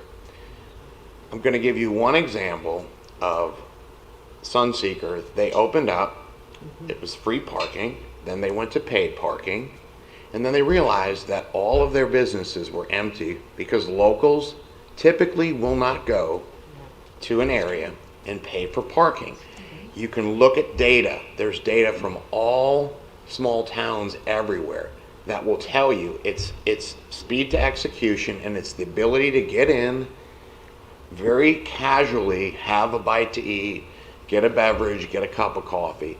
You're going to push people essentially over the bridge to all those areas where I can go, park my car, go get a drink with a friend, have a cup of coffee, or whatever I want to do, and not pay to park. Secondly, incurring cost. You're calling these parking lots, they're not, they're fields. What I see, they're fields. And there's got to be something out there about established precedent where these people have parked there forever and ever and ever, and now you're going to throw up a gate and require the property owner to make improvements. I just don't, as I sit here, I look at the mantra of our city, Florida's Harborside hometown. If you try and push parking and paid parking and all these things that make our community quaint and approachable and welcoming, you're going to push people away to other communities that have those options. I understand charging for parking, and I have friends that are in the parking business. There's a lot of cost involved with that to pay for parking, apps, gates. If I do pay, I'm going to monetize it to the best of my ability. And then you're going to have a price war when we do have special events, and then special events may not want to come here because of the paid parking. And so that is really great remarks. The property owner, if they decide to put, paid parking, if they have the right with our ordinances, they get to do that. That's the unfortunate part. I understand what you're saying. Thank you. Gary Skillicorn. I am not a business owner, but I think I do have a stake in this, at least some background in it. For those that might not be aware, I was the original one that filed the code compliance complaint for the city marketplace on Marion Avenue. I think that's what kind of started this ball rolling. But I think from my memory or my review of this, there's something that's missing in all of this. The ordinance is for vacant lots. It's not parking lots. It's not impervious surfaces. It's vacant lots. And what the ordinance says, at least to my memory, is a vacant lot must be recovered or surface a suitable surface, meaning green. It didn't say sod, didn't say watering, but must be with a suitable surface, a vacant lot. Now there was an exception, and I've heard no mention of this exception. Again, this is how I read the ordinance. It says except if it's used for regular parking. If it's used for regular parking, it's void of this.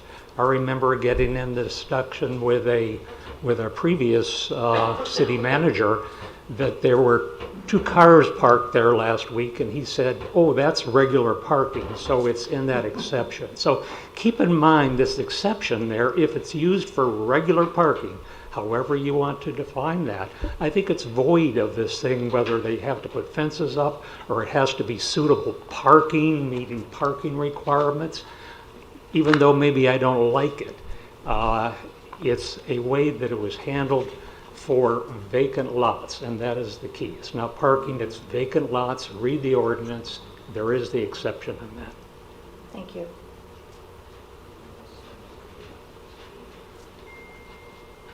Hi, Jeff Lustig. I really don't understand this at all. Either you're doing this ordinance so that you can have grass to allow the floodwaters to dissipate, but these people have the right to build buildings on these things. Therefore, you can't depend on them not building on these properties at some later time. So why would you even create this kind of problem in the first place? This should be totally taken out.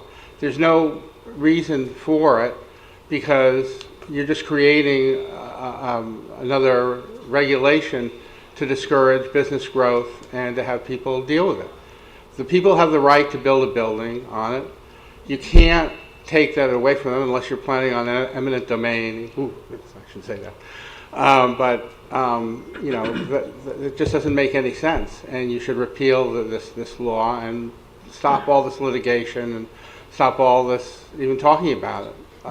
We can't use this as a way of dealing with our storms and drainage. You have to look outside the box there. Thank you very much. Well said.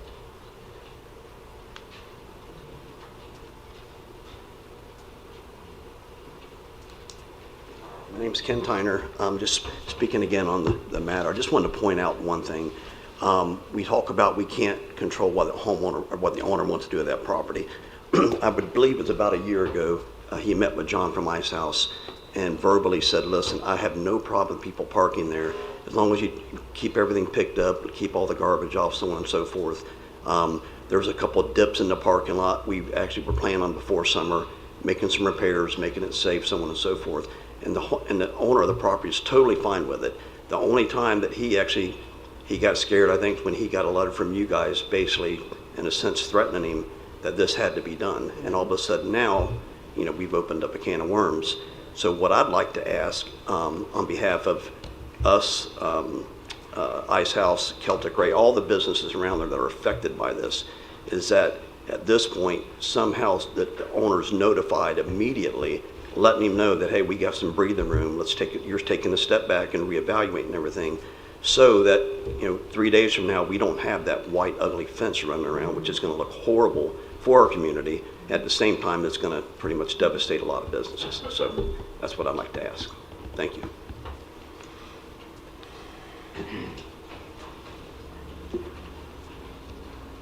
Kevin Doyle.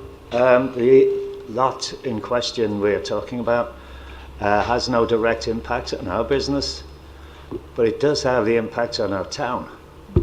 And I came to this town when it was pretty much a ghost town, back in 1980. But I came downtown to open a business in 96, and it was a ghost town still. So people said, why are you opening an Irish pub in a ghost town? And I said, you got it backwards. I'm opening, nobody goes to the ghost town because there's no Irish pub. Right. And then business started to grow from there. Parking was never an issue, but as the town grew, and Charlie wiped out most of the town actually, things changed, and we have to go with change. Now, if we start putting fences up, and I think this ordinance or code should just be scrapped. Simple as that. Thank you. I don't think we have fence in the ordinance, do we? No. Yeah, we don't. Okay, I was born here in 1960, and downtown's never been a ghost town. Okay, there were 4 grocery stores downtown in the 1970s and 80s. Okay, so it wasn't a ghost town. But let's get it straight. The B&B people aren't here. No one owns Mike Polk. Mike Polk. No one owns this site that's in here speaking. You sign leases for restaurants with no parking. Okay. They can decide tomorrow, one of your patrons can go out there and trip and fall and get hurt, and they'll put a fence up there real quick. Okay, the city gets sued all the time because they're next to, you know, a couple restaurants and a bar. So that's an issue that's not going away. The owners of that building don't have adequate parking. They've allowed restaurants, which is the most intensive use, to go on there for over a decade. Okay, so this is not going to be a quick fix. Okay, this is something that needs to be done, and I agree with Greg that road improvement needs to be done. It should have never been pushed on. Okay, that is something that has to be addressed immediately, and that's where some of that money that we saved should go. Yep. But no matter what you do here today, B&B, you might have, you know, they might have woken up and realized that they've got a lot of liability out there. I mean, I can tell you right now, if I owned the property, it'd be fenced, because I wouldn't expose myself to that liability. So I think that, you know, we need to do something proactive, get that done. But I agree with Debbie too. We can't have LDRs that allow 1 parking space per 1,000 square feet when we got restaurants going in that 1,000 square feet. Thank you. Thank you. I think what's really important is that as listening to this is I would love us to have a workshop with our small businesses, because we want our small businesses to grow and thrive, and let's see what we can do improving streets, let's try to get that as a priority. Consider looking at places with parking lots, definitely going back to protecting all our business owners with the proper parking procedures on there. If everybody's in agreement, Missy, you know, do we want to have a workshop with our small businesses? Of course. Mayor? I think that Gary raised a point that might be very helpful, Gary Skillicorn, and maybe we could look into that, because if it's been used for parking and we can continue that use, then, and not upset all the businesses, but if it's not being used as parking, but it's just impervious surface, then that's a different question. And I know that the Waterfront Hotel is going to take care of their impervious surface. It's not being used for parking either. So maybe we can look at it on that basis and check out that, what Gary was referring to. Thank you, Janice. Janine?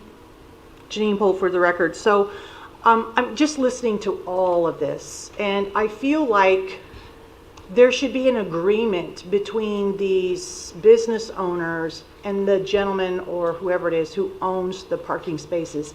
And I think we as the city need to see that and have that on hand to protect ourselves.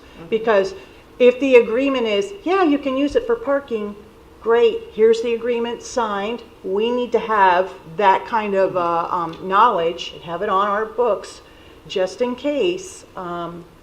You know, I think that way we know too that it's being used for parking and it's not being used for something else that the owner doesn't realize it's being used for. I just think it would make sense if we saw that, because there will be some business owners to say, oh no, I don't want it used as parking.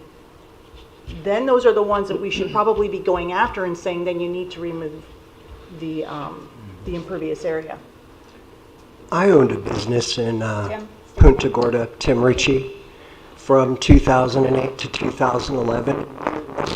It's called Loopy's Tacos, and it was located at 318 North Tamiami Trail. And, you know, I have to tell you, and that's right across from the Ice House. It's right in this whole area. And I can tell you at that time, parking was a real problem, a major problem. And, you know, I've been to a lot of meetings over 7.5 years. And the last year, what I'm really hearing in our city is we are at 90% built out. We're going to have to make some very difficult decisions. You know, sometimes change does not feel good. It's not easy to change. And then sometimes change is very easy and is very good. Our town is a small town. Our town is not going to be Naples like certain people wanted it to be. It will never, ever be that. We're going to have to really start making decisions. We do not have enough parking in our city. I don't know what the answer is, but I can tell you one thing. We've heard great things, and I can tell you if somebody trips and falls, there'll be a fence put around that lot faster than you think, because lawsuits are just a way of life, unfortunately. And it's really sad to hear all this, because we want our businesses to flourish. I go to every one of these businesses that would have been here, every one. But I have to tell you, just like our county, there's things we're going to have to really address. And I got to tell you, I don't know where we're going to come up with money to buy these lots that are in town. And I hate to tell you this, but here's the fact of life. Whoever owns the sand lot, I know they've got it up for $14 million or whatever. You know what? Here's something I really do not like. But at this point, you know what? Some of these empty lots, if these people, I don't know, but maybe you're going to have to file eminent domain. Because this town needs parking. We don't need another restaurant or bar. We got plenty of those.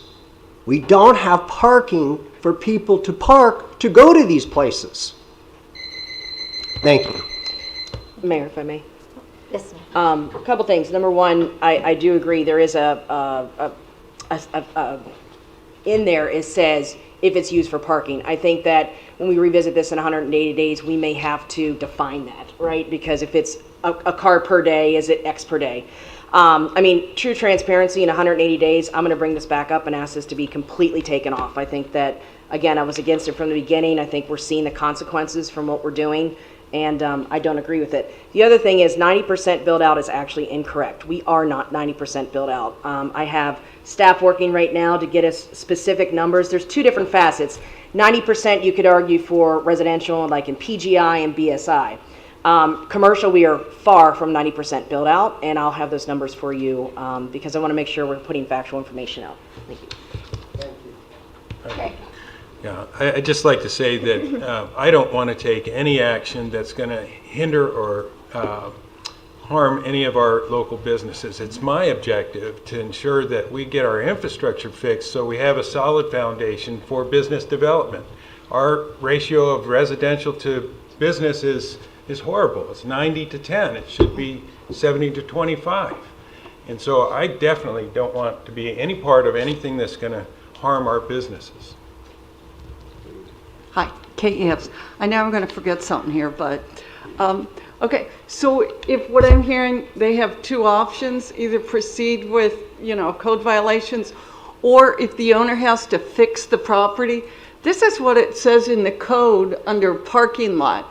It's got, curbs, lined off parking places, landscaping, all that. If it were my property, I would say no. Also, we've had rental properties and what have you. So there's also a big thing of liability. And I don't know all the legal stuff on this. Mr. Levin could probably address this more. But if you give someone permission to park on your lot, then all of a sudden you're liable. So if they say, well, you've got an agreement here, and I don't know on that. And also to speak to what Gary was saying, I don't know that anybody cares what this lot looks like as long as it looks right, and we want it there for parking for people and, for the residents and for the business owners. I think the big thing is the empty city marketplace that Gary's tried to do the code violations on, because that one looks ugly and it's right in the middle of town. So if there's another way you can figure out how to bring that into, at least make it look nice if they're not going to use it for parking. And I don't know how you do it legally. Maybe we have smarter minds here than me who can figure that out. Thank you. So I think that what we've all agreed upon is we want to have a workshop. We want to get all our residents involved. We've got to, yes, sir. Real quick, my name's Charlie Johnson. I'm one of the owners of Salty Tarpon. What it boils down to, since we opened up this can of worms, is money for the owners of that parking lot. If I can go back to them and say, look, if you leave it status quo, then nothing happens, nothing changes, because they don't have to fork out money for a fence or ripping up the parking lot or anything. As for liability, I know me as an owner, and I'm sure the other owners around there, we can come up with a merchant and get the liability insurance for that. And that would save that, another reason for them not to do anything with that parking lot. That's all I had to say. Thank you. I hope that you come to our workshop when we announce it, because I think these are all great ideas. And I think we want to brainstorm so that we can make sure that our small businesses, stay thriving in our community. Mayor, I have another question, if I may.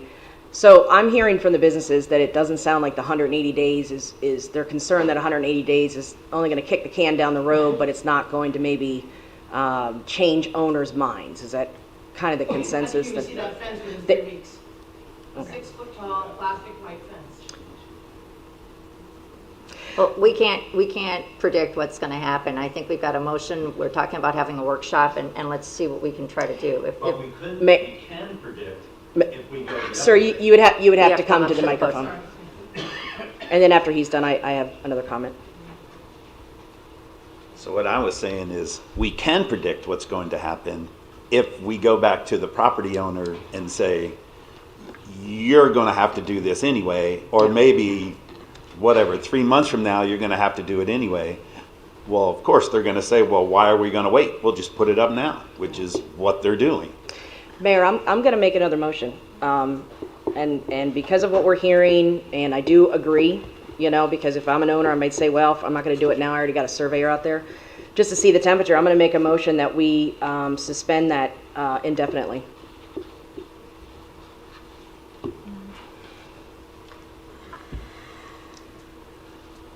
Can we amend that motion to say that, include the regular parking, if it's already being used for parking, then we suspend that, but if it's not, then we can't do that?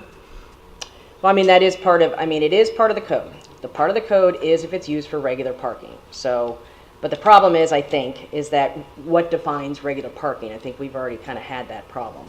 So again, going on the adage of, is there a precedent set? They've been there for 18 to 20 years. We've heard from multiple business owners. They don't think that 180 days is going to solve the issue. Anything we do, we can always go back, right? It's never a definitive of anything that any council does. So with this, I feel that if we tell the owners that we've decided to stay this indefinitely, it's going to give a little bit more levity and go from there. I personally think, again, I'm sorry, Greg. We need Mr. Levin has something. Dave Levin. Oh, you want to say? I'm sorry, I didn't see your hand.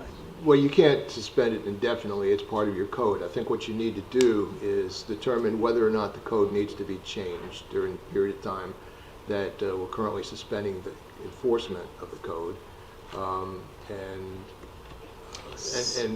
during the period of time that you're determining what, if anything, you want to do with respect to the code, if during that period of time you need to suspend the enforcement a little bit further, pending whatever code changes you make, you could do that.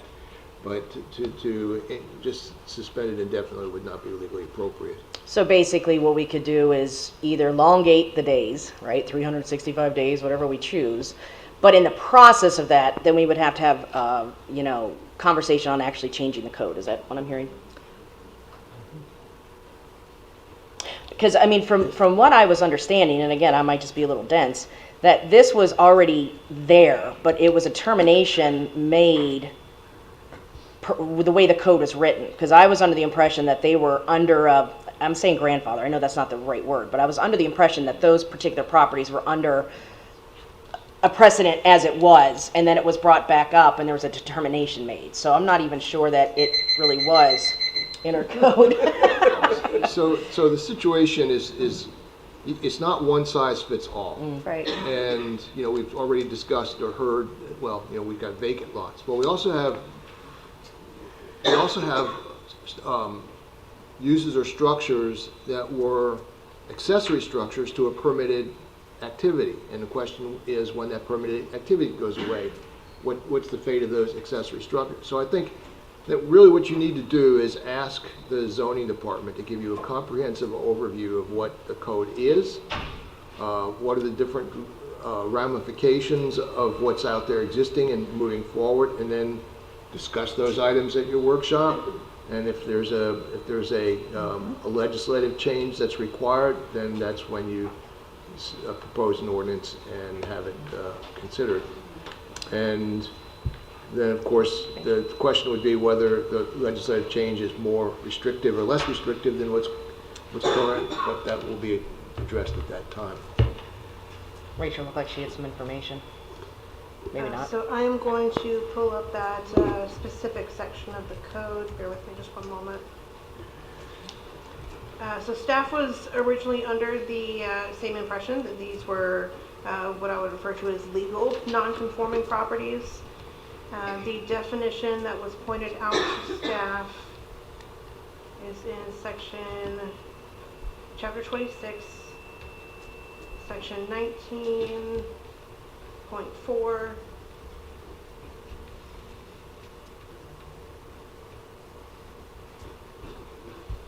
Non-conforming uses. So the definition currently reads, any actual and active use lawfully being made of any land, building, or structure not otherwise abandoned, which exists on the effective date of this code or on the effective date of any amendment thereto, and renders such use illegal within a zoning district or when the use does not comply with all of the conditions for uses in Article 4, which would be the landscaping and such, and all of the standards for general applicability for the use in Article 8 that are provided in Chapter 26. If the property or structure is vacant or unused after 365 days from the effective date of this code or any amendment thereto, it shall be conclusively presumed that the use of the property or structure is subject to the provisions of this code or any amendments thereto. So based on that definition, staff was directed to send those letters. So is parking considered unused? What's considered unused? If it's being used for regular parking, then to me the property is being used for parking. And again, that's why I think we need to see between the owners that this is an agreement that they have and that they understand what their property is being used for. It still doesn't stop the fact that somebody may sue that person, and I understand you with the liability and stuff like that. If there's something that you can establish, you know, maybe we can say that they are conforming as a parking, but remember, we're not going to stop liability, unfortunately, like Tim was saying. Liability is going to happen, or Mike Polk was saying.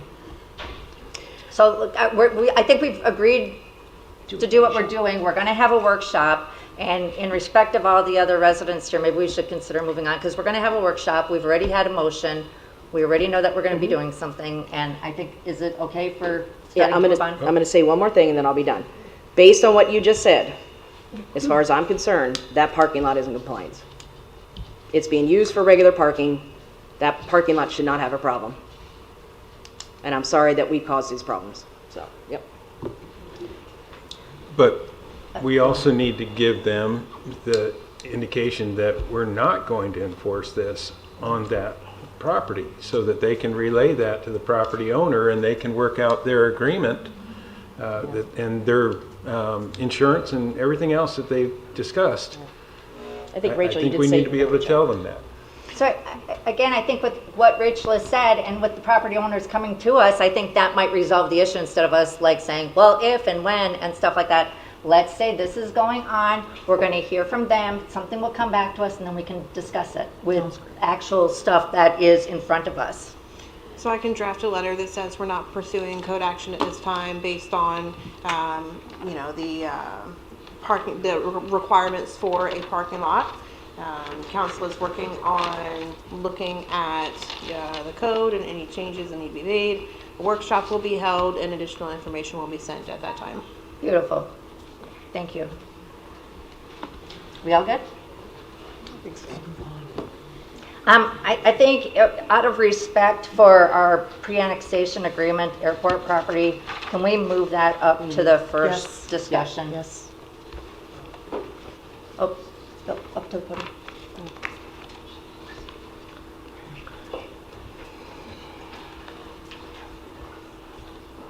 Bill Page, I believe that you skipped over approving the consent agenda. We did. We said consent everything but this, and we just discussed this and had a motion for it. And we did have a motion and a second on it. Thank you, Bill. Okay, pre-annexation agreement, airport property.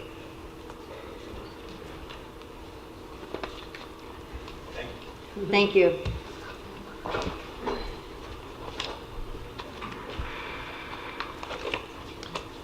Mr. Spencer, if you'd like to come up and address this item.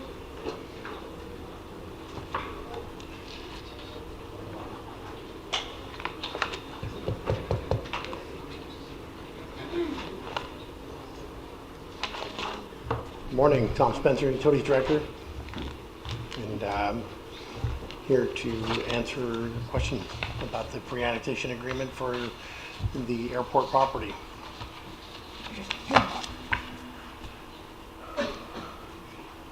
Janine? Janine Polk for the record. So this is already an area that we service. That is correct. It's within our service area. Okay. And what is this building? I mean, it's this, don't we already supply to them, the airport? So I'm not understanding, this is a separate building now? That is correct. That is correct. And how large is this building? I just kind of want to get the idea of the water usage. Is this something that's you know, a lot of water, or is it just regular use? This would be regular use. This isn't anything that hasn't been considered or included in the water supply plan. I don't know what the exact gallons per day is. I can get that number for you. But this is something that we outside of the annexation agreement would have already agreed to serve.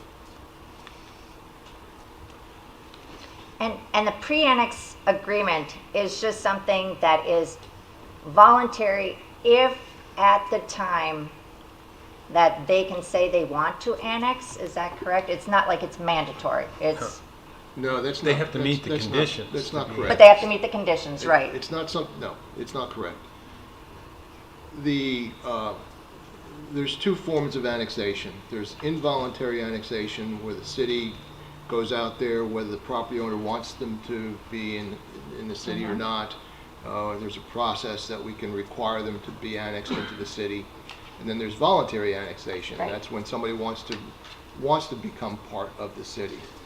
The pre-annexation agreement says, okay, we will provide you with service, but once you qualify for annexation, you are agreeing ahead of time that you will voluntarily annex. They don't have a choice when they're ready. We have a choice to decide at that time whether we want to go ahead and annex them or not. But it's in essence a form of involuntary voluntary annexation. And the issue is that they feel it will have a negative impact on their ability to get grants and so forth versus us keeping the door open for the possibility of annexation down the road if all the conditions are met. Otherwise, we're just giving away. They've made a number of arguments. I don't mean to be disrespectful. They have the right to make whatever arguments they wish. From saying that they're legislatively exempt from the requirement of signing a document like this, to claiming that somehow by signing a document like this, their property is going to automatically revert to the county, or by signing a document like this, they're going to violate some sort of grant agreement. I'm not persuaded by any of the documents that they've suggested to us that any of that is preventing us from moving forward, but they're here with the opportunity to convince you otherwise. Yes. And ultimately, what I've said from the beginning, because ultimately this matter is typically handled administratively by the city manager or the city manager designee, but since they wanted to have a change from the text of the pre-annexation agreement, or to avoid it altogether, it requires it to come back to you for your decision. I have another question.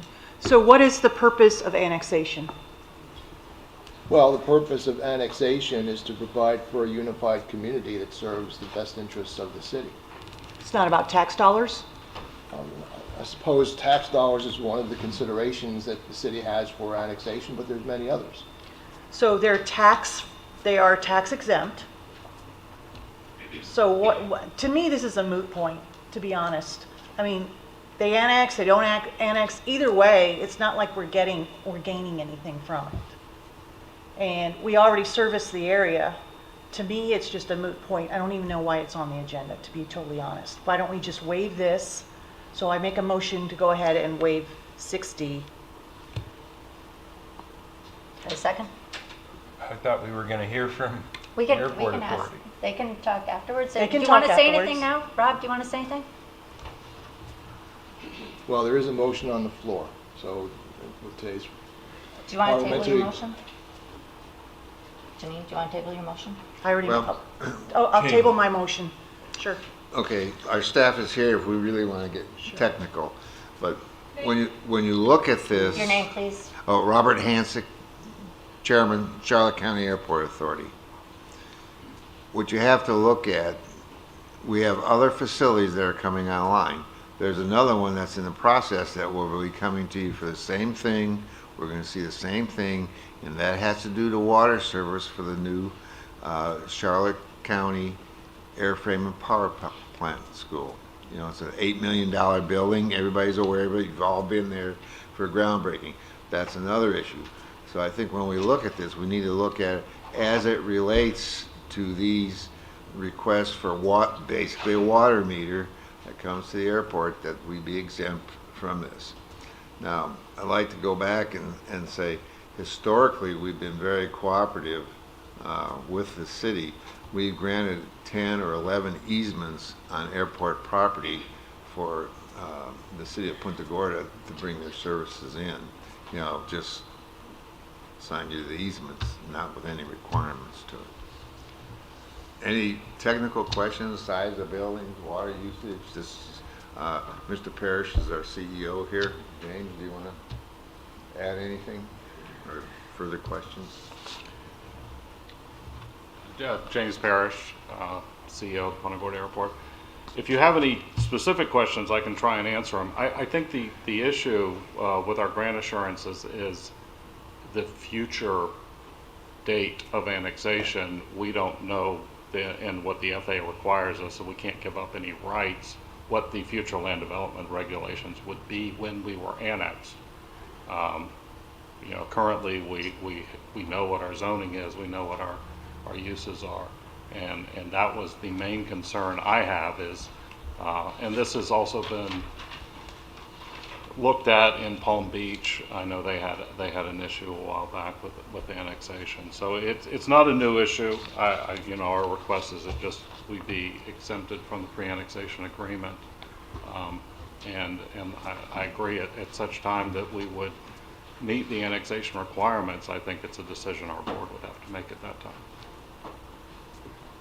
So, Mr. Parrish, if I'm understanding, if we had something in the pre-annexation that said your zoning would stay the same, you would be willing to sign it? Is that what I understood? I'm sorry. Well, I mean, that's one of the main concerns is we are agreeing to something in the future, and we don't know what the future would be with the regulations of the city. I mean, we just spent 30 minutes talking about parking lots, and you know, I think there's a big concern with me as the CEO that we're signing something that we don't know how it's going to affect us. Great.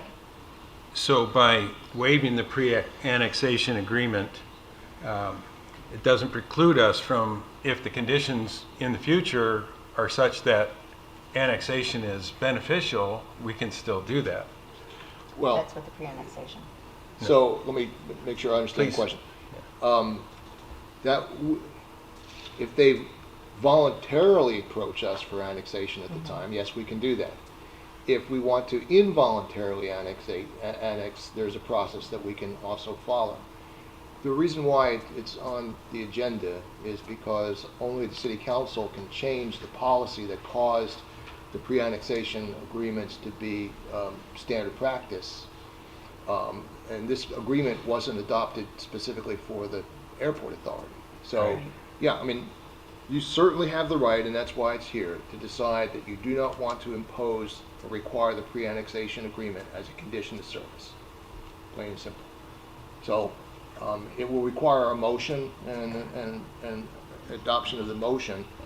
It's not something that we simply just don't take any action on, because it has to be pursuant to a following or a change of the procedure, policy previously established. Okay. Do you have anything else, Greg? Greg, are you done? I'm done. Melissa? My only concern is, in no disrespect to Mr. Parrish, is that really, if you think about it, is this going to set a precedence? Because if you think about it, anybody signing a pre-annexation doesn't know the future, right? Neither do we, neither does any business. So if we go down this road of, if that's the argument we just don't know the future, then I'm afraid that we're going to have a precedent set that everybody's going to say, well, we don't know the future, so we want to be, waived from this as well. If there was a, statutory, legal, federal, et cetera, that was going to preclude the airport, then I would be more for it. I'm not hearing that. I'm just hearing we don't know the future. And I would also assume that if we were to have, say you have to sign it, then when it did come to that, let's say it was contiguous and now you could be in, and you come to us and say, or whoever's on council at the time, that, hey, we have a concern because now FAA has changed the rules, then we could simply say, well, then that's fine. We won't require you to annex in. Is that correct?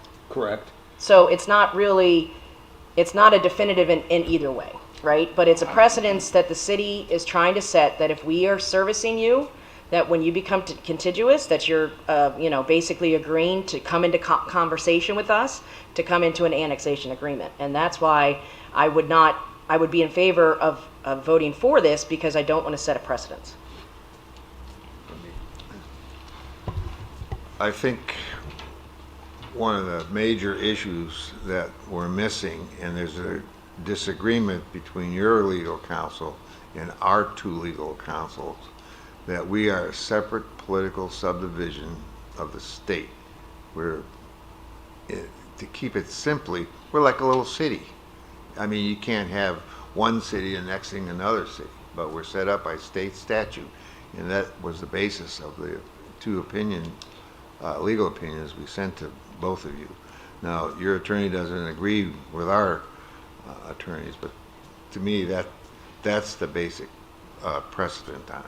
It's not the fact that I understand, and James is right about not knowing the future as it relates to grant agreements and language, because I've been down that road before I retired. I used to run an airport, so I know what they're facing as far as the staff is concerned.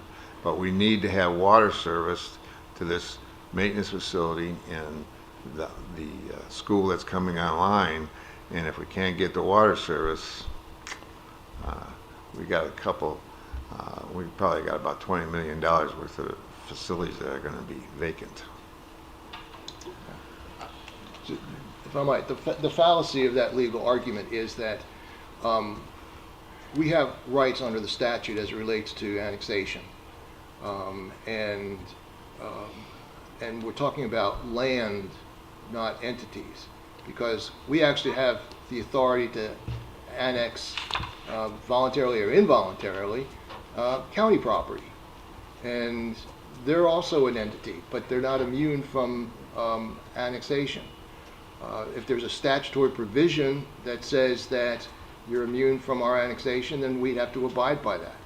So, but there isn't any, and there isn't anything in the establishment legislation that exempts you from our zoning, or exempts you from county zoning for that matter. So it's a separate issue, annexation and the rights the city has with respect to annexation that's provided to us by statute, and the rights that we're performing. So again, it's a matter of policy from the city's perspective, whether you want to pursue the voluntary annexation agreement as a condition to service or not.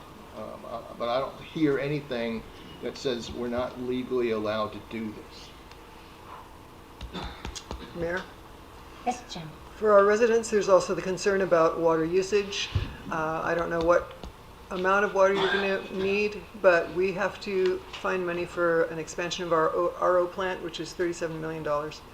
And so anytime we do add on and include more, and you don't know, nobody knows, you say you might have other things where you're going to need more water.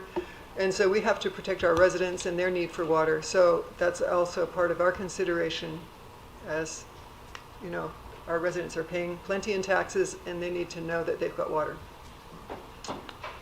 Janine. Again, I'm going to say they're tax exempt. Right, Think but they will about be what you're using- saying, because you're saying the annexation is all about getting more tax dollars. They're tax exempt. That's only one aspect of annexation.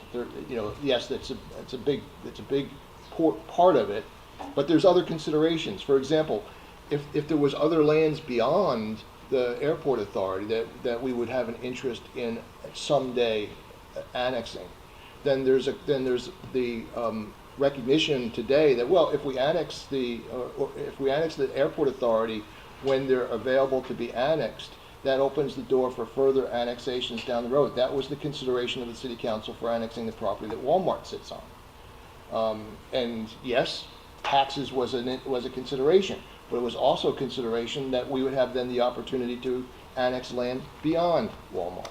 So you're right, and you may decide we're not going to exercise our right to require an annexation agreement because we don't need, or we can't get any tax dollars out of it.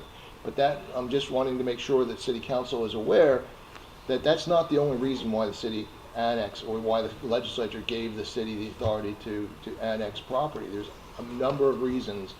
Taxes is just one of them. Does the tax exempt status mean also that you don't pay the utility tax, the 25% utility? We do pay that. Okay. Yeah. In response, I'm not an attorney, so I respect your opinion on the legal of this matter. But you also brought in, the benefits of annexation to the city. I'd like to point out the benefit of the Charlotte County Airport, the Punta Gorda Airport, to this whole regional area. It's a huge, it's a $1.2 billion impact that airport brings to this community. So when you bring in the entire world of what we're discussing here, the airport has a great effect on the city of Punta Gorda, as you were looking for the effects in the opposite direction. If I may, I think one of my concerns is the pre-annexation agreement for a situation of a homeowner or a Walmart. It's that one parcel. We only have one parcel ID, so we're talking the entire 2,000 acres, and so we're agreeing to. And this is where I say it's a future thing. If I'm building a house, the future is I have a house on that parcel. I don't really care, it's there. But we have to deal with the 2,000 acres that are undeveloped. Well, most of it is developed, but in the future, if we agree to something today that then precludes our development of that in the future because of a zoning change to the city, that's where we're relinquishing rights in the future that we don't know, and that's where our attorney, and this was an FAA attorney or a guy that deals with just the FAA issues, and that's my main concern. And honestly, I can't sign the agreement. I'd have to take it to my board, so it's becomes a political issue. I'm just trying to avoid that and get my maintenance facility open. I mean, again, from what I'm hearing though, and I understand your concerns, but this is a for a future, for a possibility. And when that possibility would be in front of us, whatever's happening down that road doesn't automatically 100% define whether you can or can't. It's an agreement to come to the table to talk about an annexation. That's not the way I read it, and maybe your attorney just said it's a voluntary, involuntary agreement. Yeah. So let's say that you finally qualify for annexation, meet the criteria provided in the statute. Again, you're not automatically annexed. It would be a decision at that time by the city council whether they wanted to exercise that authority. And at that time, some of the criteria, some of the concerns that you have speculative in the future may be no longer speculative, but might be concrete. And those would be arguments you would make to the city council at that time not to exercise their ability under the agreement to annex the airport into the city.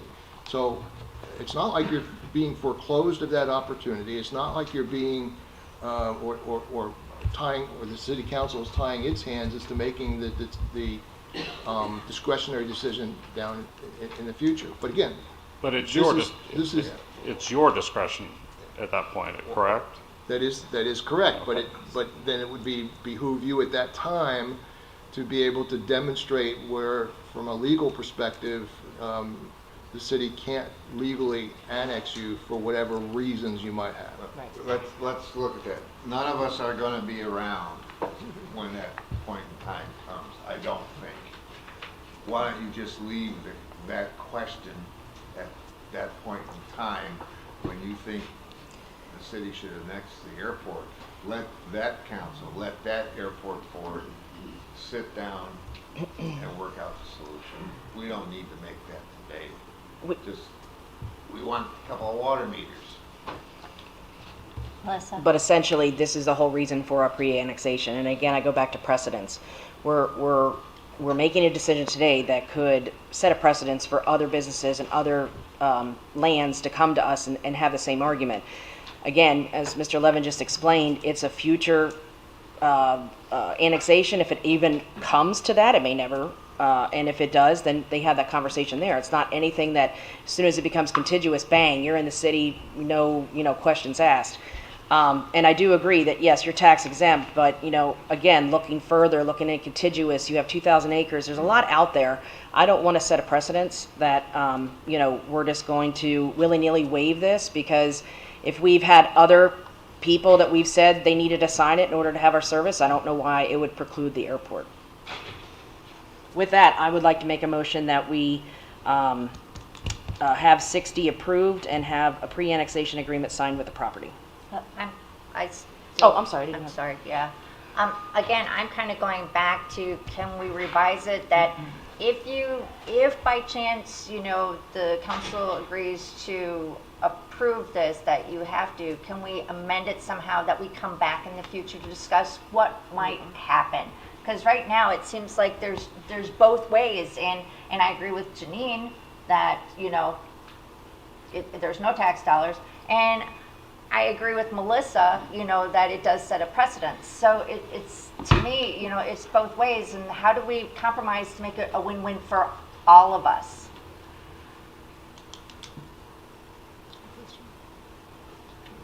So the difference to me, Janine Polt for the record, the difference to me is you're annexing something that you get no tax dollars for, and you're requiring them to annex if we serve them water later on down the road. It's a possibility. Other places, you're saying we're setting a precedence. Other places are taxed. So I don't know how you say we're setting a precedence. I mean, these are two different types of properties. This is zoned ECAP. Something that's zoned residential, so sorry, you're not going to be able to, get away with not signing this because of what might happen in the future. They're tax exempt. It's completely different. What about I this? I don't see the connection. Not at all. Well, again, we don't know the land beyond that. So then we create an enclave where basically we don't have that annex, we can't go any further. And that may not be something that you ever want to in the future. I mean, we're all talking, years down the road. But my more is creating that enclave of, like we kind of have in the city, where we have city, but then we have, Charlotte Park, that's county, and, this and that. That's more my concern, is having that contiguous down the road.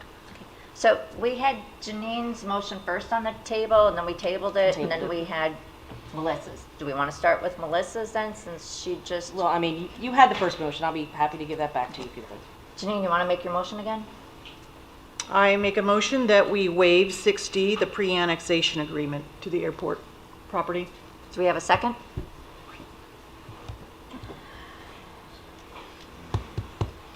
Motion fails. Mayor, motion fails? Motion fails. I would make a motion that we approve 6D and have a pre-annexation agreement with the airport. Do I have a second? Motion fails.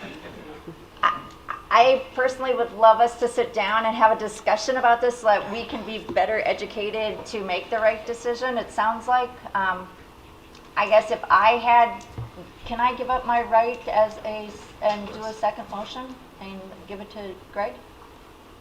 Yes.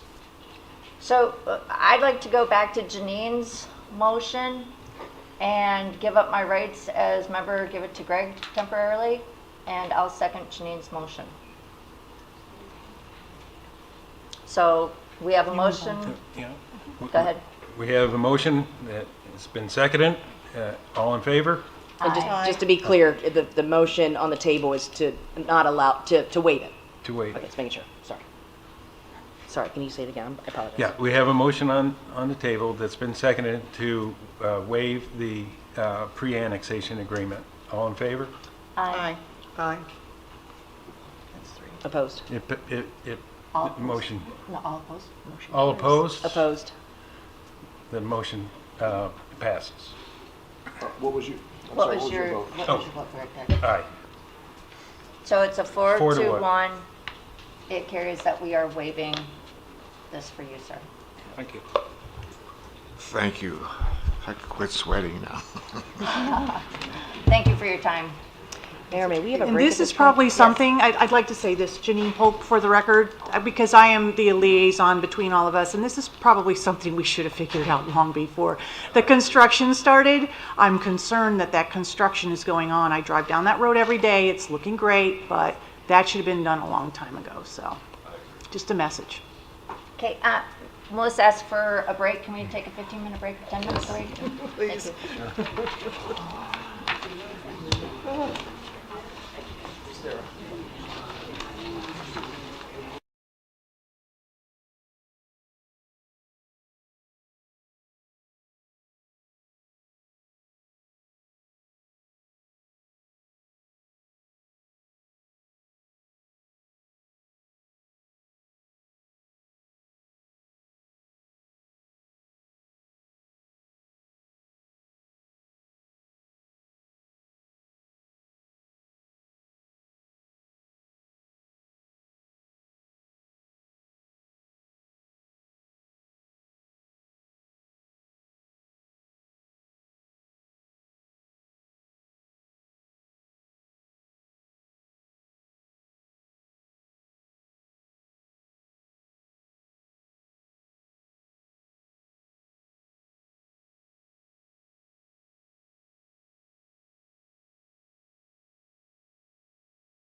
That, is this not?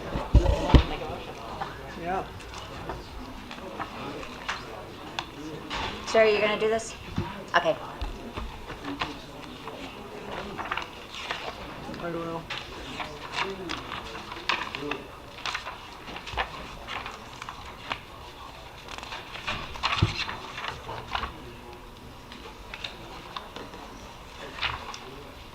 Mayor Lux?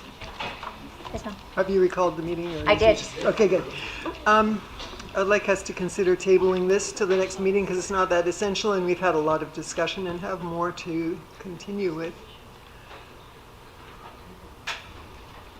Anybody want to I mean, I have no problem with that. table it for right Sure. now? Sure, let's do Since that. we kind of went a little bit Let's do longer. that. Can we table it and consider maybe doing through 45 or just add some more on so that Sure. the next time Sure, we yeah. can get a little bit more done? That'd Sarah, be good. how many again are, Yeah, where are we at? I believe there were 57 total. so can we go to Virtually. 40? Sure. So we'll just add another 10 for next, no for problem. next meeting? Is that okay? Yeah. Is that okay? Can you, Sarah, did you plan on having the additional 10 on the next meeting? Do you have that ready already? I will have Jennifer work on that while we're here. Okay. We do release our agenda today, so adding that additional 10, if they weren't already ready, may delay till more towards evening that you'll receive your agendas tonight. for That's the fine. meeting Okay, in that's time. fine. No worries. Yep. Okay, so we'll do rules 21 through 40 at the next agenda meeting. All okay with that? Yes. Yes, okay, perfect. Okay, the next one will be award of amendment to Carollo Engineers. Tom?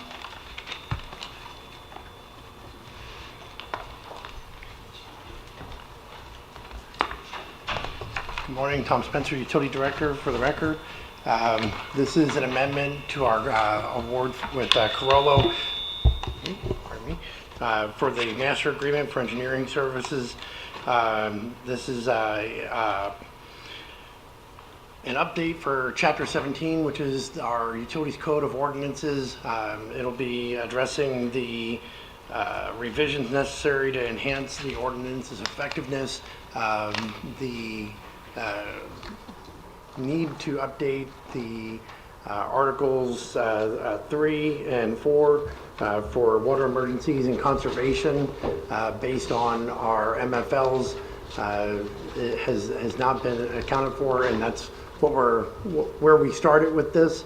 There are additional things that we are looking to update, including reservation of capacity, our cross-connection and backflow program, the responsibility of repairs and damages by third parties, our utility extensions policy and utility standards for constructions and materials, as well as the meters, etc. And the total for this is $80,520. The time frame to complete this is approximately 6 months and would include a presentation to both the UAB and to council. Question, do we have this money already allotted in the budget? We do. Anybody else have any questions for Tom? I have a question, Tom. So is this I think that you've done an amazing job, you and your team, identifying these things. And these are questions or issues that you're bringing to Carollo to take a look at. Is there any way we can get them to shorten the study time frame? I mean, I know we want to have it thorough, but our studies seem to take so long, and you've presented a lot of information to them. Hopefully that will help expedite what they need to do. $80,000 is a lot, and at first I was looking, saying 24 pages. I think Janine brought it up. 24 pages seem to be, we're at $80,000 in 24 pages was like, what, $3,000 a page or something like that. We're like, that's pretty pricey. Right. You explained that it's going to probably be hundreds of pages now. Correct, yeah. Great reading for us to do. That's Yeah, awesome. we're at the 24 pages now. I see this being at least double that, if not 100 pages or more. It's going to take into account so many things that aren't currently addressed and expand to ensure that we have the tools needed to continue to improve the infrastructure and make sure that we have the capacity to serve the community and protect the public health and safety. Absolutely. Can we ask if they can do it in 4 months? Is 4 months unreasonable? You know, when I had the conversation with them, the original proposal or the original discussion, the timeline was actually closer to 9 months.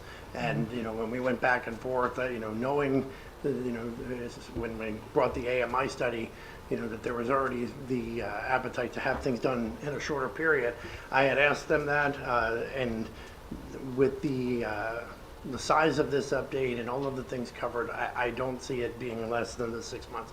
This is going to take, it's going to be a major undertaking, not just on the part of the utilities office, but also, you know, our legal staff, urban design and planning. Everybody within the city has some part in our utilities ordinance, so we're going to make sure that everyone is involved, and I don't want to leave anything unaddressed.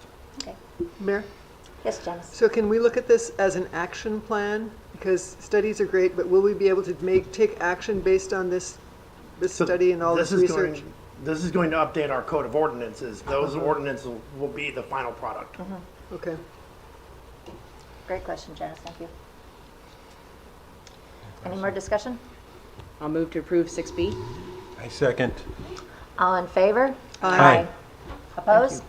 Motion carries. Thank you, Tom. Thank you.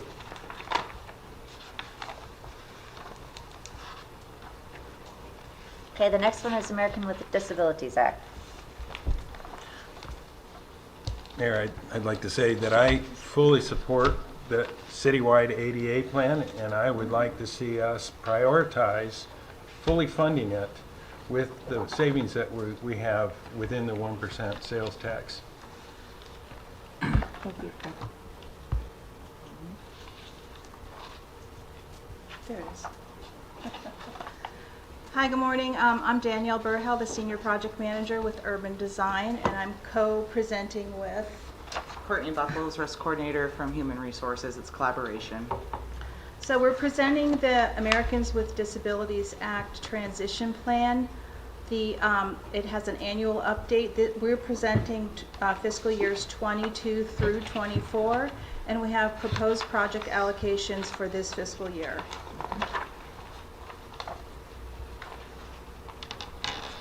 All right, before diving into the update of the transition plan itself, I felt a refresher or educational moment would be appropriate in this instance. A lot of us do know what Americans with Disabilities Act is, also known as ADA, but for those who don't or would like a refresher, civil rights law that was enacted in 1990 covers all state and local governments, and there are 5 separate titles under ADA. Today we will be focusing on Title II for public entities such as the city.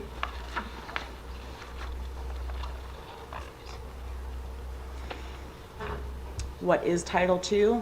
Prohibits discrimination on the basis of disability in the services, programs, and activities of all state and local government entities. That is to the employees, the visitors, the citizens alike, zero discrimination. We are required to provide reasonable accommodations to the employees, visitors, citizens, and impose accessibility requirements on public accommodations, so long as they are not burdensome. Oh, thank you. One of the requirements of Title II is a self-evaluation per 28 CFR. So this would include a comprehensive review of services, programs, activities, including communications and employment practices. Our website's also included. We did have this conducted in 2016 by Tyndale and Oliver, implemented in 2017.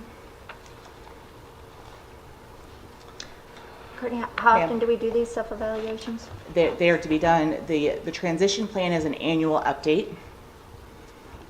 In the past, as mentioned previously, in 2016 and 2017, we had Tyndale Oliver as a consultant. I'll dive more into that when I propose ADA software. Thank you. Of course. So the transition plan adopted in 2017 did identify structural changes to existing city facilities throughout the entire city.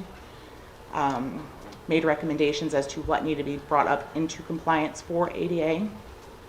At a minimum, it identified the physical obstacles, described in detail the methods used to make said obstacles accessible, specified a schedule. 2018 right-of-way guidelines were implemented to include crosswalks and sidewalks. As it stands right now, Human Resources with the City of Punta Gorda is the ADA coordinator, specifically Jeff Payne, the HR manager. As a public entity with more than 50 employees, we are required to follow ADA, specifically this title. As always, we're here for any questions or guidance through the process because it isn't well known for a lot. We do have a grievance procedure. We have that information here in the city offices, specifically Human Resources, as well as the city website.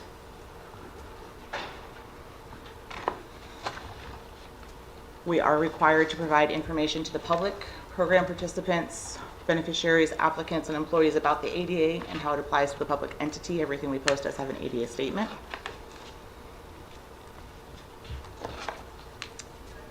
So in 1999, website content accessibility guidelines came into play for ADA. And since then, in 2008, they began a 2.0 of website content accessibility guidelines that focused more on principles rather than technology. The 4 components of which are, is it perceivable? Is it understandable? Is it operable? Is it robust? We're done. Okay. I'll come back in just a few slides. So the city's recent progress, in 2022, we completed $305,000 of ADA improvements. 2023 was $43,646. 2024 is $32,934. So I'm going to show you exactly what we spent on what projects, and then we have some carryover that we need to decide what to do with for this fiscal year. This is a chart of the 3 years and what we spent, how much money we spent on each project. The Lashley Park Splash Zone is almost completed. Nature Park is still under construction. When we have the hurricanes, it puts these projects back a couple years, as you all know. I can tell you that the signage around the city has been completed, so that's all done in all of our buildings. That's something we got done last year. So for the 2025 allocation, now we're already halfway through 2025, but we can still allocate, and then we'll have another carryover for next year if we don't use it all. But really the undesignated, if we carry over all the projects that we had planned, we do have $180,244 of undesignated funding for this fiscal year. So we can designate that somewhere to a project if you choose. And I just put on some possible projects. It doesn't have to be these, it can be something different as long as it qualifies for the ADA funding. We could do something different. It's up to you. Do you have that list that you chose this from a list? Did you present us the list that we could choose from? Well, this is just a list of suggestions of projects that need ADA compliance. The Gateway Alley project, that'll be coming on. That's that alleyway between Harold Court and Marion. So that's something that's going to eventually need funding. Seagrape, correct? Yes. That little area there? Yes. Yeah. So that area will, oh, wait, what happened? Sorry.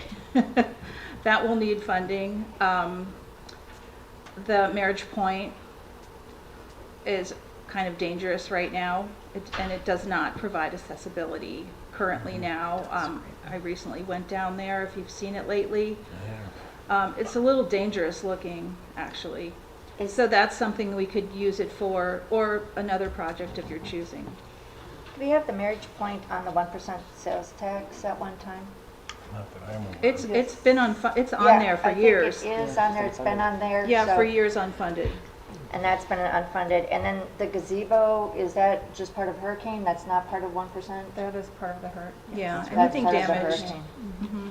And would that also need money allocated for ADA accessibility as well? The gazebo, I I don't. So when we work on the gazebo, It's we're looking- it's a potential if a new ramp was needed, certainly could be. But these two are definitely identified ones that we have on there. Janine?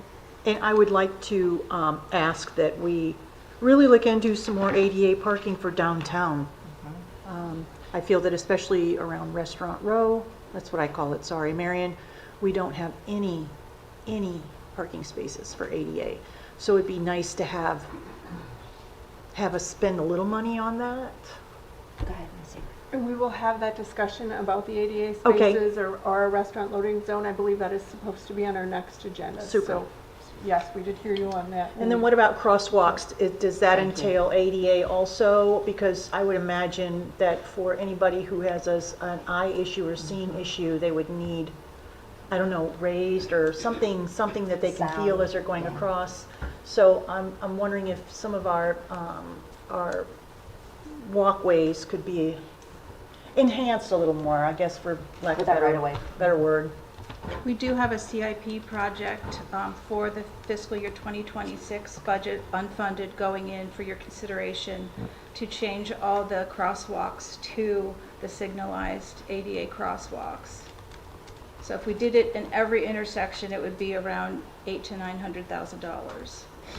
So that'll probably come from 1% sales tax. These funds, we would have to talk to finance to see if the ADA has a $130,000 a year budget for specific ADA improvements. So that's just a little bit we could add onto it.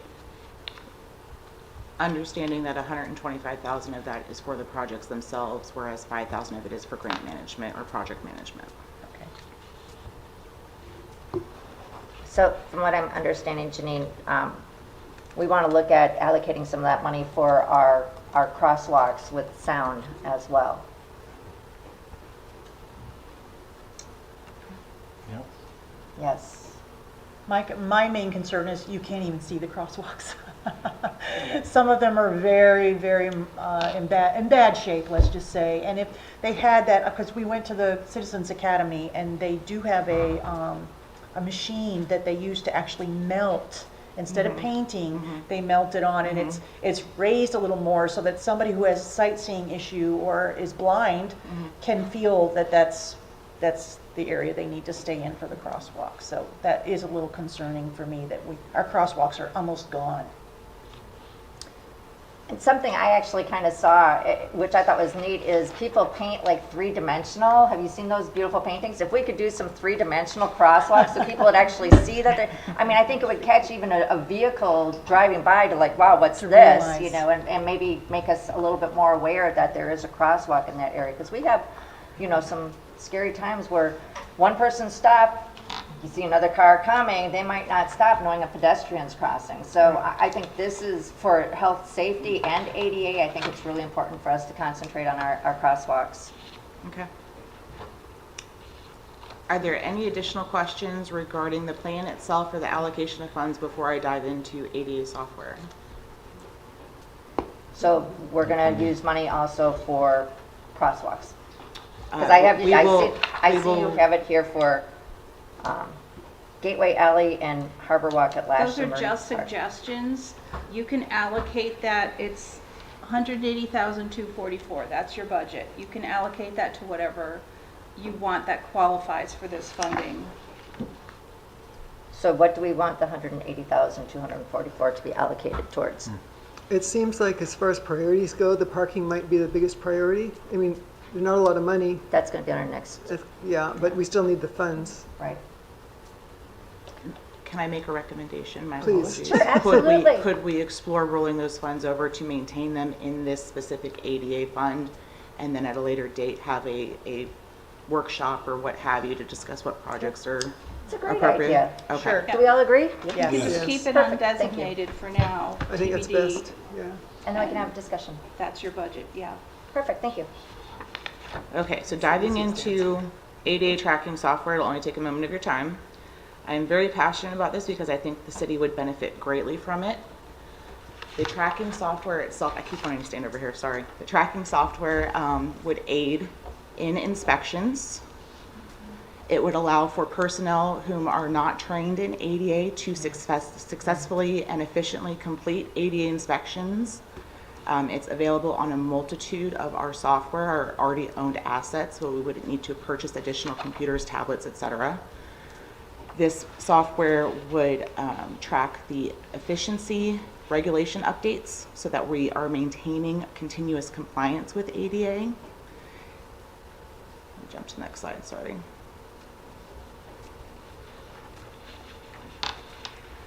It would automatically schedule maintenance follow-up for our staff and personnel to go back and make sure that yes, we are in compliance, we're still in compliance, it was done. Prime example of this software, if I weren't trained or certified ADA and I was asked to go out and take a photo of a doorway to determine whether or not it was within ADA compliance, the software itself would walk me through step by step with having zero background whatsoever. Take a picture of this, measure this, submit this, and then give me an answer as to whether or not it was in compliance. Staff would be responsible for entering city projects into the software, but the software is computed to follow the tracking process and all updates there within. And this is an annual cost? It would be an annual cost for budgetary purposes. That $30,000 monetary figure is provided. I haven't gone through the appropriate procurement process as of yet without council's approval. So that is our best estimate at this present time. However, $30,000 annually is just a drop in the bucket compared to the several $100,000 we paid in 2017 for Tyndale and Oliver. And the pricing model for this software has changed, where previously it was based on the number of personnel. It's now based on municipality population, so it's more cost efficient. Any other questions? Do you have, oh, Janine?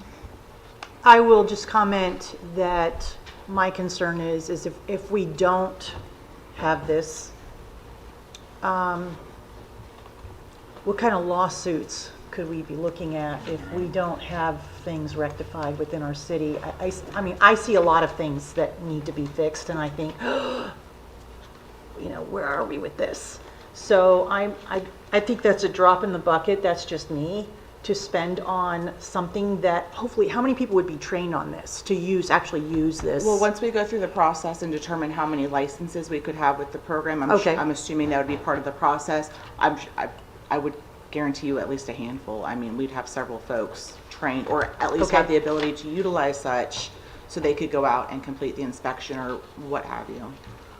I mean, if this is purchased and in-house training were done, I'd like to be able to say, hey, Danielle, I need a picture of this. Can you just run out and do a quick ADA inspection? Take this, use the program. It'll walk that person right through it. Okay. Right. I love the fact that you said maintenance as well, which I think is one of the things that we've been talking about, that we want to make sure is we're proactive and we're maintaining everything we Absolutely. do. So, absolutely.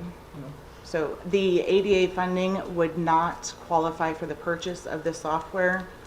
I don't have a definitive answer from finance as of yet. I do believe this is something that will end up coming from IT's budget in the future, but we are seeking your support, your consideration, and your approval to move forward with this. Support it. Do you have a motion? Yes, I move to approve the ADA transition plan annual updates and the fiscal year 2025 proposed project allocation. And to allow $30,000 Yes, allocated. and to allow, The or allocation. provide for the $30,000 to purchase that software. I'll second that. Sorry. Sarah, did you get that? Okay, all in favor? Aye. Thank you very much. Opposed? Okay, motion carries. Thank you. Thank you for this. Thank you.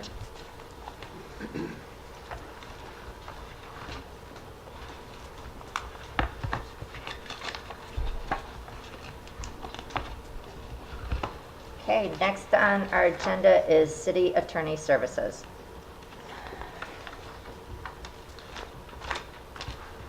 Yes, Missy? Every year when the city attorney, every 2 years when the city attorney contract is about to come due, it comes due in July, we are sent a letter from iCard Merrill.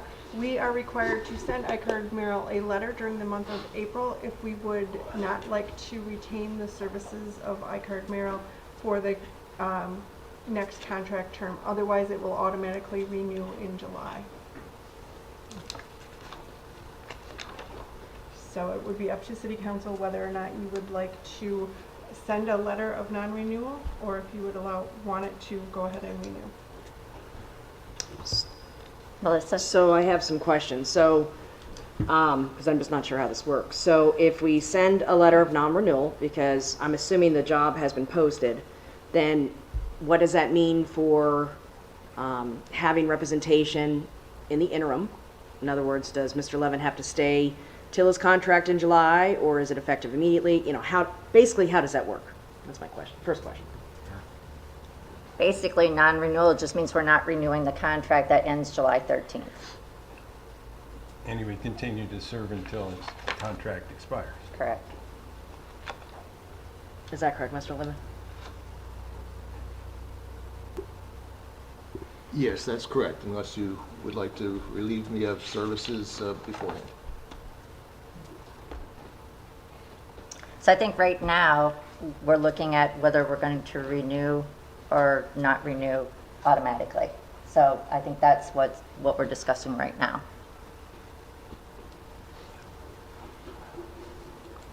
I move that we send a letter of non-renewal as we're looking at other options and whether we want full-time and part-time and a different attorney. Melissa? Well, She has a yeah, go motion ahead. on the Sorry. table, so. Do we I'll have a second that motion. Okay. All in favor? No, we have a discussion. You want a discussion Yeah. now?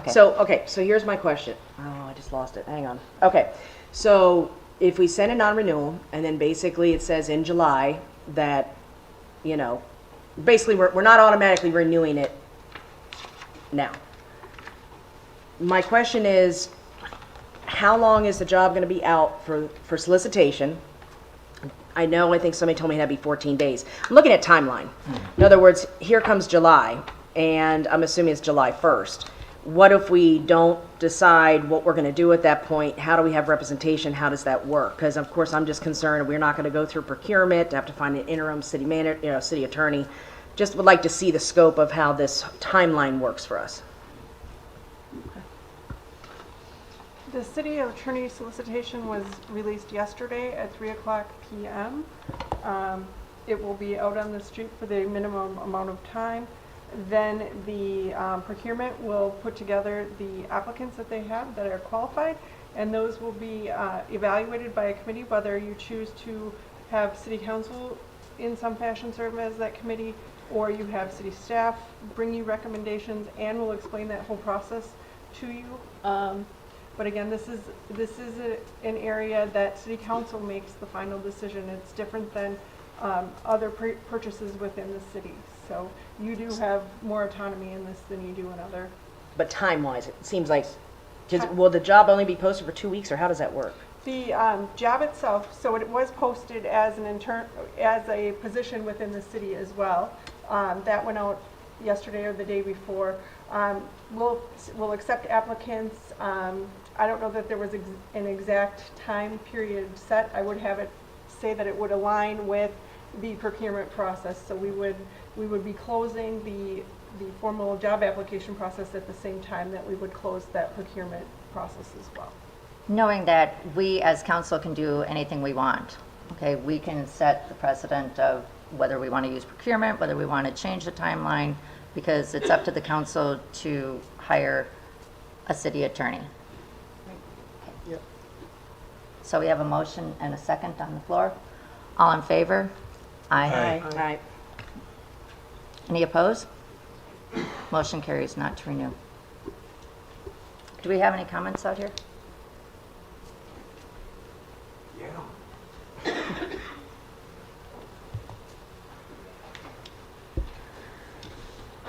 Tim Ritchie. I've sat for many years, and I have watched the direction of the city of Punta Gorda go so far away from quality of life. I just want to say that I look forward to our city getting new representation for law. I am, again, very grateful for our newly elected city council. I'm really glad you've made this decision. It is one the citizens and residents need badly. When I hear Tom Spencer up here talking about we have over $38 million in infrastructure, we all deserve the best leadership and representation.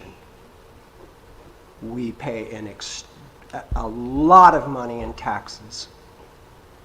And when I go to the market at Publix or I fill up gas, I'm paying taxes, but the property taxes in this city are extraordinary. And I just want to thank you for all of your excellent work and staff. Our staff does such a great job in the city of Punta Gorda. We are so lucky, but we're blessed. Thank you. Thank you. It's still good morning, so still good Good morning morning. to Stephen Leskovich. I commend you guys for your willingness to send iCard Merrill a letter of non-renewal.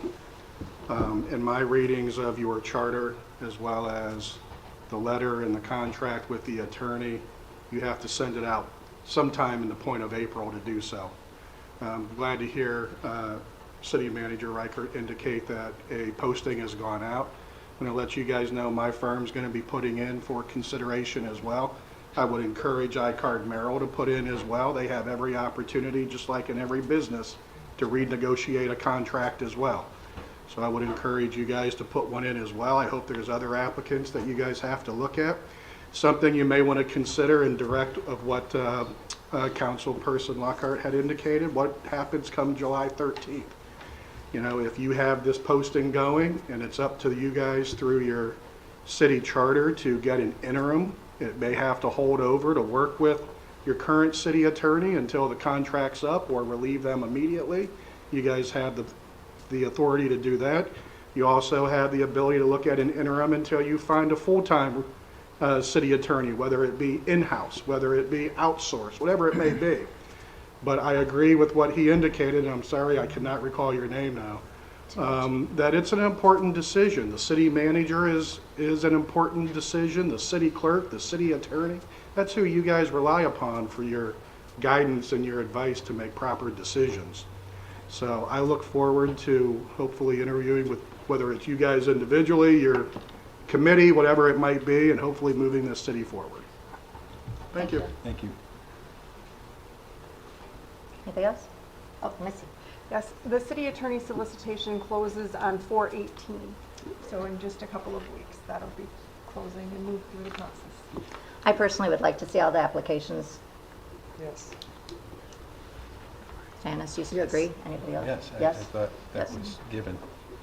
Yeah, it sounded like it was going to go through the, We would give you all qualified applicants. Do you want, I but wanna you're see asking all. for all raw, qualified or not qualified? yes. Okay.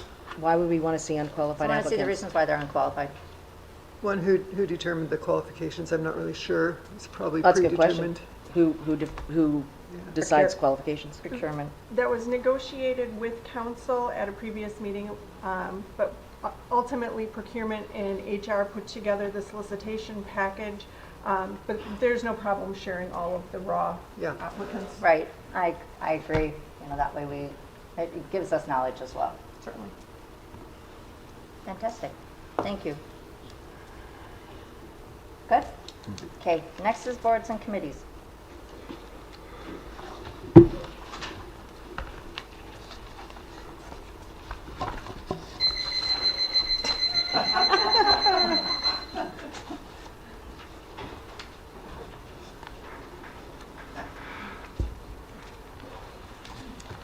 Good afternoon, City Clerk Sarah Welch for the record. Under announcement of vacancies, we have on the building board, one contractor, one consumer advocate, and one alternate seat. For the Donation Review Committee, we have 1 arts representative seat. For the Punta Gorda Housing Authority, we have 1 seat for a tenant representative. Under nominations, we have a seat for the Historic Preservation Advisory Board. Ms. Martha Barreda, Teresa Desquin, and Heather Nufke are interested in and eligible for appointment to the board. Staff recommends council nominate all applicants at this time, and then we will vote on the actual individual who will be appointed at the next meeting. I'll nominate all. Thank you. Then, under nominations, we have 1 regular seat on the Punta Gorda Housing Authority. Ms. Jacqueline Benjamin is interested in and eligible for reappointment to the authority. Staff recommends council nominate and reappoint Ms. Benjamin by motion at this time. I'd like to nominate and appoint. Do we have a second? I second. All in favor?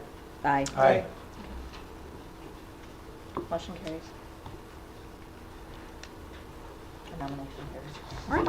Then under appointments, we have 1 seat on the Burnt Store Isles Canal Advisory Committee. If you could please vote for 1 nominee on your voting sheet at this time, I will collect them and tally the results.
Mr. Matthew Ferrara received the majority of votes and is appointed to the Burnt Store Isles Canal Advisory Committee. We will return with an opening on the board he is currently on at the next meeting. Also, under appointments, we have 1 regular seat on the Planning and Zoning Board. If you could please vote for 1 nominee on your voting sheet at this time, I will collect them and tally the results.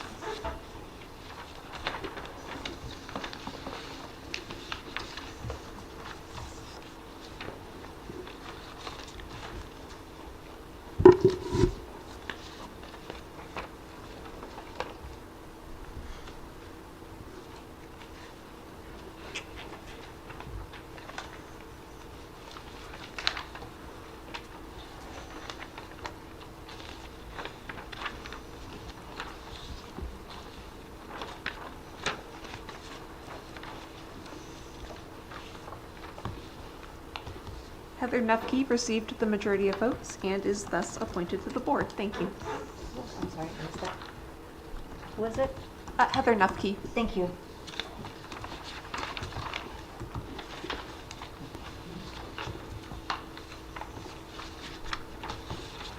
Sarah, while you're there, do you want to do your report? Yes, thank you.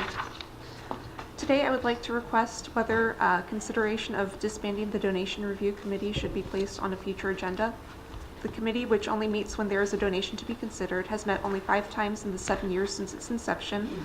A certain amount of staff time is required regardless of whether or not they meet for things like maintaining the appointments to the committee and providing cancellation notices to members. When a board meets this infrequently, it is difficult for members to remain trained on their procedures and processes.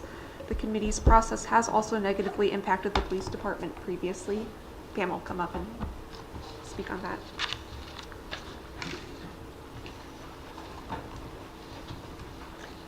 Good afternoon, good morning, good afternoon. We're right on the bubble. Chief Pam Smith, Punta Gorda Police Department. Yeah, so we had the opportunity probably about 4 months ago, I think it was. A resident had 2 brand new jet skis that he wanted to donate to our department that we could use for rescues or just patrols. And they were quite expensive jet skis, but this donation review committee wasn't scheduled to meet. There was no way to kind of get them together to meet.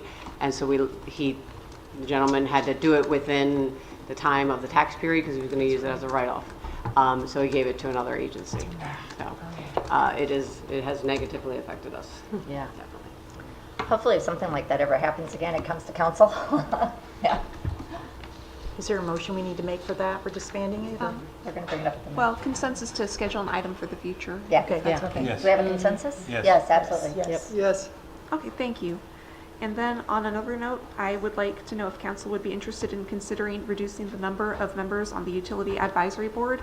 It is currently a 7-member board. We have had 3 seats that have stood unfilled for a very lengthy period at this point.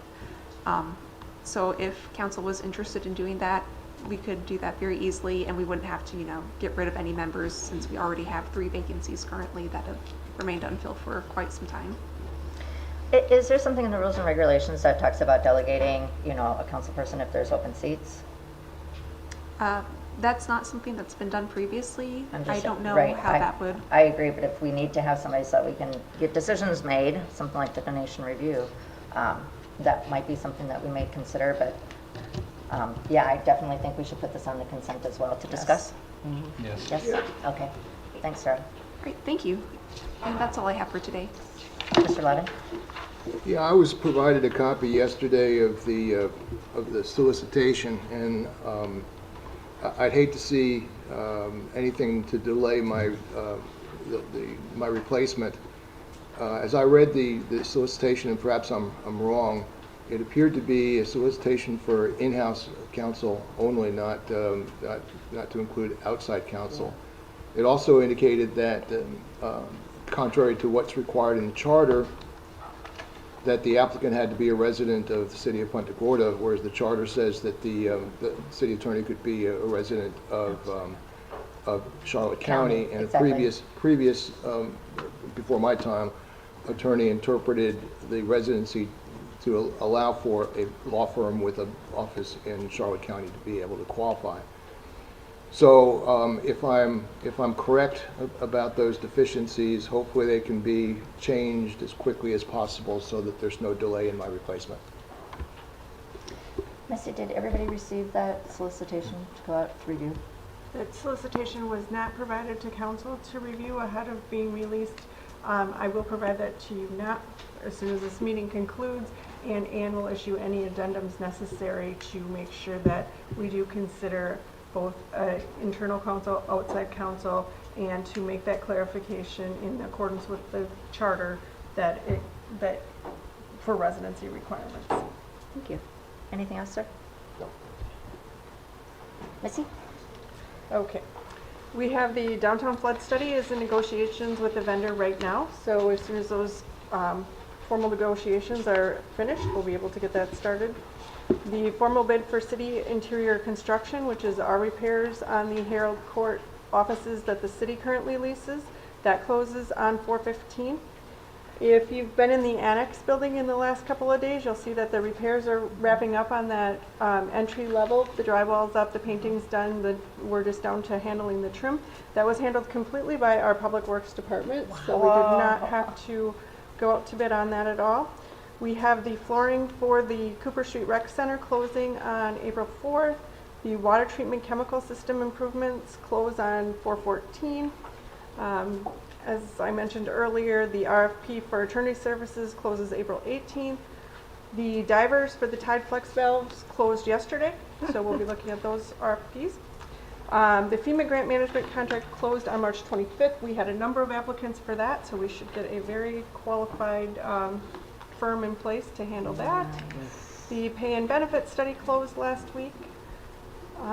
I received that budgetary quote that I had talked to you about previously for a procurement action plan, where we would look at all of the policies in procurement, make sure that we're meeting all the federal, state statutes, as well as it was suggested by council to make sure that to have an outside consultant look at whether or not our local businesses could have, not necessarily local preference, but to make things easier so that a local business could apply. So that'll be a piece of that. We'll look at the current practices and identify the bottlenecks in procurement, software recommendation will come out of that, and I should be able to do that within a budget that I had in my account for reappropriations that has not come back to council yet. So with your head nod approval, I'll move forward on that. Awesome Yes. job. Yes. Missy. Yes. Mhm. Yes. Thank you. Great.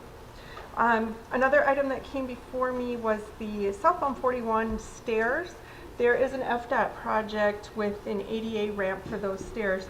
About a year or so ago, apparently it was a staff decision to pull that item. The problem is if we take that off of the FDOT plan, it may never get back in there again. With our new planning staff, I think we should leave it in, see if we can figure out a way to feasibly do this project. We can always pull it in the future. I guess I'm looking for, if you're okay with me leaving this in our FDOT plan. Yes. Yes, please. Okay, great. We will have pickleball back in front of you at the next meeting. And then from today's meeting, we will be scheduling a workshop on small business. We will also be scheduling an ADA workshop, and that's in addition to, we basically have at least 2 workshops planned every month. So I'm just asking you to bear with me. I may have to, some workshops may get pushed out a little further, but some I may combine, and you may end up with multiple workshops in 1 week. But I'll do my best, and we'll get all of these things scheduled. I hear you, Vice Mayor, with your wanting your priority projects and bringing those back in front of everybody, with especially that Virginia Street project and wanting to reallocate that funding. We had hoped to have the City Hall presentation to you at this next meeting. It will actually be the first meeting in May. But as a part of that conversation, we can have the conversation about reallocating some of those funds and moving those projects forward. So not losing sight of it, I've just got to keep all the pieces moving at once. That's all I have today. Great job. Thank you so much for all you do for us. Yes. Okay, Greg.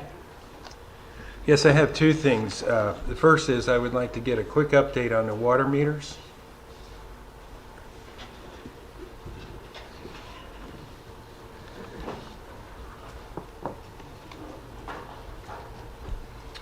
Good afternoon, Tom Spencer, Utility Director. I have a little bit of information to provide. We've been utilizing 3 utility staff to assist Olameter with their 3 staff in rating the meters. This started late Monday afternoon after the staff received their training, and they've been out reading every day. At this point, we're just shy of 600 meters being read just by staff. By the end of the day, it'll probably be close to about 700 or more.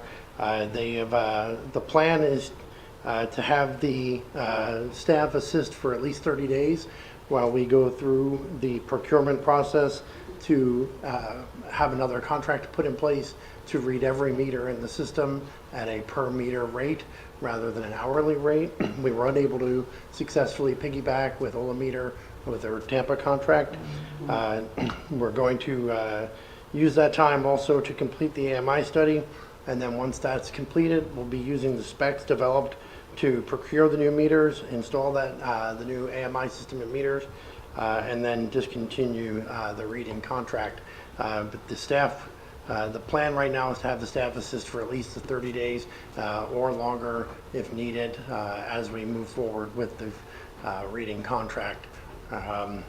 But we're seeing a really good amount of success. It's also allowing staff as they're there to maintenance and clean out the boxes and make sure that that is being taken care of so that when we have the per meter contract in place, it'll be easier for them to go through and read everything. Awesome, thank you. Thank you. Thank you. The second item is that I had the opportunity to go to Tallahassee on behalf of the city in conjunction with the Florida League of Cities. And we were looking at a lot of the legislation that's being proposed. There are almost 2,000 bills out there. And what's really nice about the Florida League of Cities is they have teams of people that are looking at all these bills, analyzing them, and looking for positive or negative impacts on the city. And there are several that I'm very concerned about. And I think many of you have heard the governor proposing eliminating our property tax. And there's been some debate between the governor and the president of the House on what that would amount to. And there are 50 bills alone that address property tax. And they range in 3 different categories. One would be the complete elimination, which would end up with a $50 billion shortfall across the state. And that then would impact our ability to fund our police and fire. They don't have a good proposal of how we would replace that money. But most of the legislators that I talked to said, well, first there's just a study, so don't panic yet. They're going to do a study that would conclude in about October, I think, and we'll hear more about that along the way. But there are some other bills that could impact our ability to generate revenue, and one has to do with our utility services. And they would cap our transfers of those revenues and eliminate the 25% surcharge that we currently have, which would put more of the burden on the rest of us, the residents in the city. And we need to oppose that. There's another one on local business tax, which would basically, we would have to form a baseline year of what we take in from businesses, and that every subsequent year we can't exceed that amount. So if we do exceed it, we have to reimburse the businesses for the excess. And that kind of pins us into what we can generate in terms of revenue based on that baseline year. And I talked to the sponsor of the bill, and he said that he would be willing to entertain the determination of that baseline year maybe prior to the hurricanes, when we had better years and better income from our businesses, and also entertain an amendment later on if we find out it's really having a negative impact on communities, that we would be able to make a inflationary adjustment. So there's a whole bunch of them out there. There was one on community redevelopment agencies, which no longer impacts us, but they would basically cut them effective of next year. And thankfully that we're not impacted by that. But I just wanted to relay that to you. It's a really incredible benefit to be associated with the Florida League of Cities. And I want to encourage the rest of the council to take the training that they offer. I took the level 1, level 2's coming up. I intend to do that as well, and take advantage of these opportunities. We had the largest contingent or delegation of municipal officers during this legislative action days ever. It was 375 municipal officers that came up there, and we had a schedule of legislators that we got to visit, and it was very, very productive. And it was also the largest number of first-timers. There were 375 in the overall delegation, 120 first-timers. Nice. So I encourage you to take the training and participate. Unless you want to say anything about what you're going to look for? Looking to see if we can go from here and do. Yes, Mayor Alexis suggested that potentially around the area of Robert's Rules of Orders, that we would have the Florida League of Cities come into the city of Punta Gorda and provide that training. And the city clerk also has another potential trainer in that on that subject that comes out of Fort Myers or Cape Coral area. So definitely we'll be looking at bringing some in-house training into the city. I think it's just a nice way that we can maybe introduce them to our community and be able to have all of us, instead of trying to go someplace and pay for our hotels and everything, that we can maybe convince them to come here for us. So, Nice. Okay, well, Dr. Reichart took up all my my issues here. Okay, so with City Hall, what about the roof? I know you said that the Public Works took care of the interior, weren't you saying, Dr. Reichart? That was the annex. The annex. That was Okay, the annex. okay, that was the annex. So how is the City Hall going with that roof situation? That's a question from one of my Sure, constituents. Here comes Ron.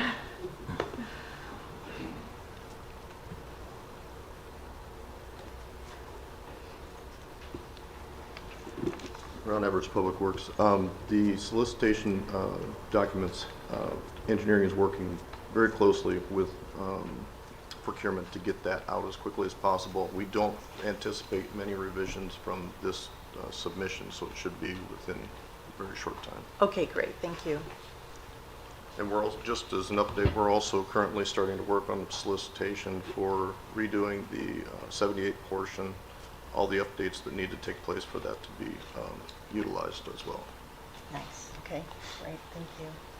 And the MPO board, so I talked a little bit about that earlier. I'd like to get that at some point, maybe even on the agenda, so that the Wayne Gaither, who's the representative from FDOT, could come and talk to all of us.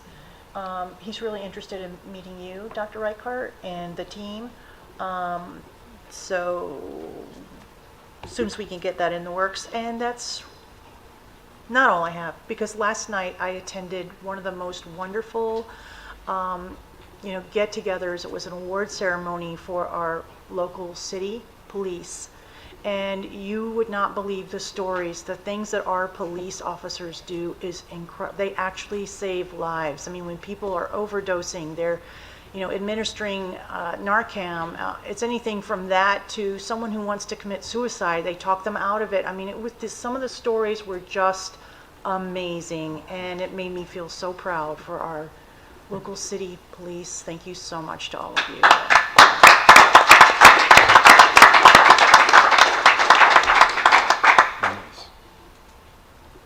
Melissa. And don't forget, they're hot too. And the reason why I say that is there was a citizen who actually made a very nice donation because she had a welfare check on her, didn't know what was going to happen, and said that they were just some hot cops that showed up. So it was really funny listening to her story with that. Yeah. So a couple things, and again, we talked about this, I know, ad nauseum, but I would like to, if it's not going to come back, to talk about those impervious surfaces parkings, the one that we're predating the Hurricane Charlie one. So that may be something that is coming back up. I'm not sure. If so, I'd like to try to get that on the agenda sometime to talk about that within the 180 days that we've given. So are we okay with putting that to specifically talk about that within the 180 days? I guess that's my first ask. I think we're going to have the workshop and probably we'll put it back on the agenda. Perfect. Yeah. And the second thing is, I want to remind everybody that the honor flight is going out on Tuesday, April 8th, and from Allegiant here in Punta Gorda, and it's supposed to arrive back at 9:50 p.m. And sometimes they're late, sometimes they're not. So make sure that you arrive and wear your red, white, and blue and whatnot. It's just fantastic to see when they come back and cheer them on. I have the honor of going for the second time as a guardian. The first time I went was with a veteran that was paired, but I have the honor of taking my father this time. So I'm really excited for that, and he's very excited. So I hope to see everybody there when we get off the plane. And that's it. Janice. I'm not sure if many of you know, but we were offered an opportunity for the governor to examine our city for efficiency. And we don't really qualify because we're running a good city. But on the other hand, so they had 5 criteria, and we don't quite meet those criteria. Things are going well in our town, but looking ahead, I can see that house prices are down 25%, according to many realtors who have been here a long time. And our spending isn't really getting any lower. In fact, it's probably getting higher, judging by all the things that we need to do, want to do, etc. And so, even though we don't qualify under their terms, I would like to write a letter saying we would appreciate your help in enhancing our efficiency. And so that's something I would like to do, and I would like to, I guess it's something the council has to consider, or maybe I can just do that. I'm not sure how it works. But it's no cost to us, and we ourselves ran on government efficiency and just running a clean and the best possible budget that we could. And so and it's also like, making sure we're not duplicating efforts in certain staffing areas or anything like that. So I just think it's a good idea when you're offered a free service that we could all probably appreciate. So that's my suggestion.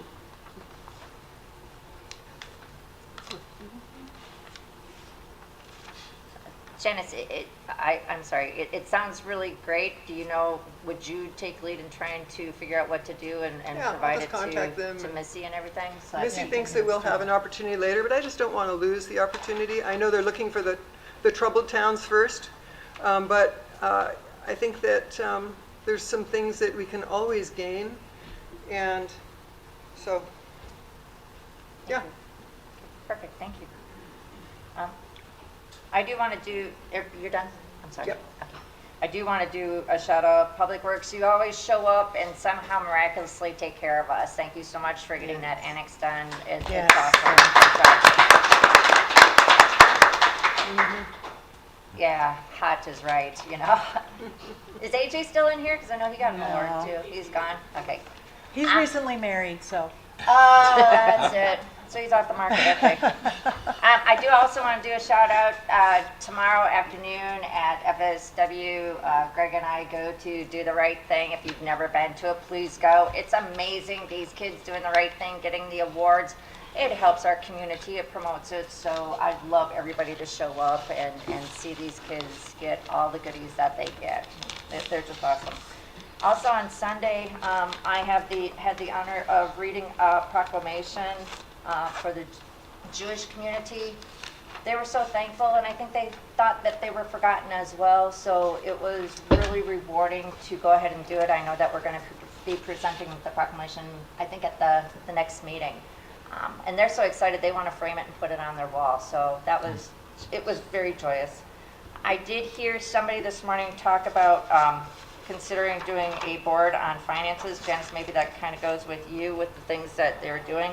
I'd love us to put on the consent to discuss having a board for our finances, not to do anything bad, it's just to help us find ways that we can work, because like you said, you know, we might be coming into some really tight times, and any way, we have experts in our community, so any way we can consider utilizing them, I'd like to see if we can do that. Yeah. We have all these other boards, it would be nice, yes. It'll be on an agenda to discuss, correct? Right. Yeah. It's going that's on fine an with that. agenda to discuss. I'd also, I know finance is working really hard with our capital improvement projects. I would really like us to have a few of them at every agenda that we have, so we can start getting more detailed on our capital improvements, obviously, like King Street, so that we can, Virginia Street, to get parking spaces put on there. I think it's so important that we start really seriously looking at what we have on instead of having 30 or 40 thrown at us. I'd like to kind of really be able to have the time to detail them. If we can do that, and that goes along with the budget. How much money do we have? Where are we going? Again, having an advisory board to our finances to see where we can do things, and that would be great.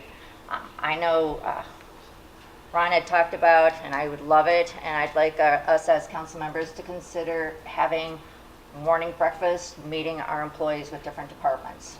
And I think that would be an excellent idea for us, not only to thank them for everything they're doing, because they do a lot of stuff that we don't see. We just make decisions, and they're running around working really hard. And that includes all departments. And Ron, thank you for that idea. I think that's absolutely wonderful. And I'm hoping that all of us would consider doing that with them. Okay.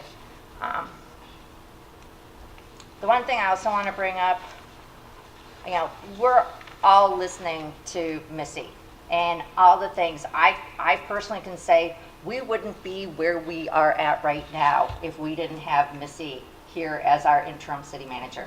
We wouldn't have our pre-agenda meetings. We wouldn't have our council meetings running as smoothly. And I wrote something up here, and I think, Missy, you need to hear this because you are working so hard on this, and you're going, I mean, I thought I didn't sleep. I think she doesn't sleep, you know. So, and we have to remember these things. We had significant changes to our council. The appointment of a new interim right away. She didn't walk her way into this. She was thrown into this. She stepped up to the plate.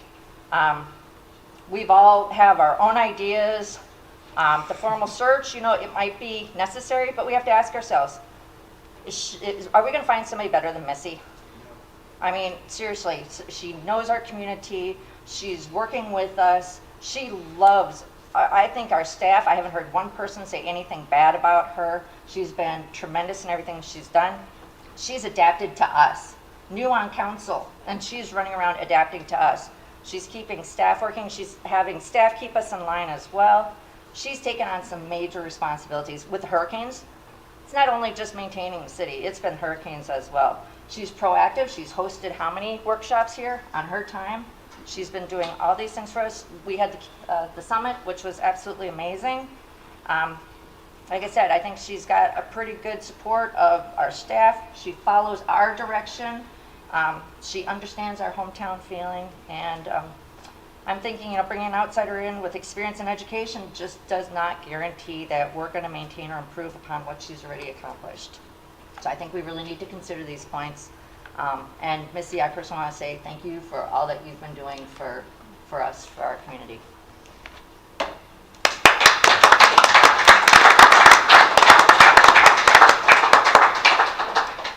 And any residential input?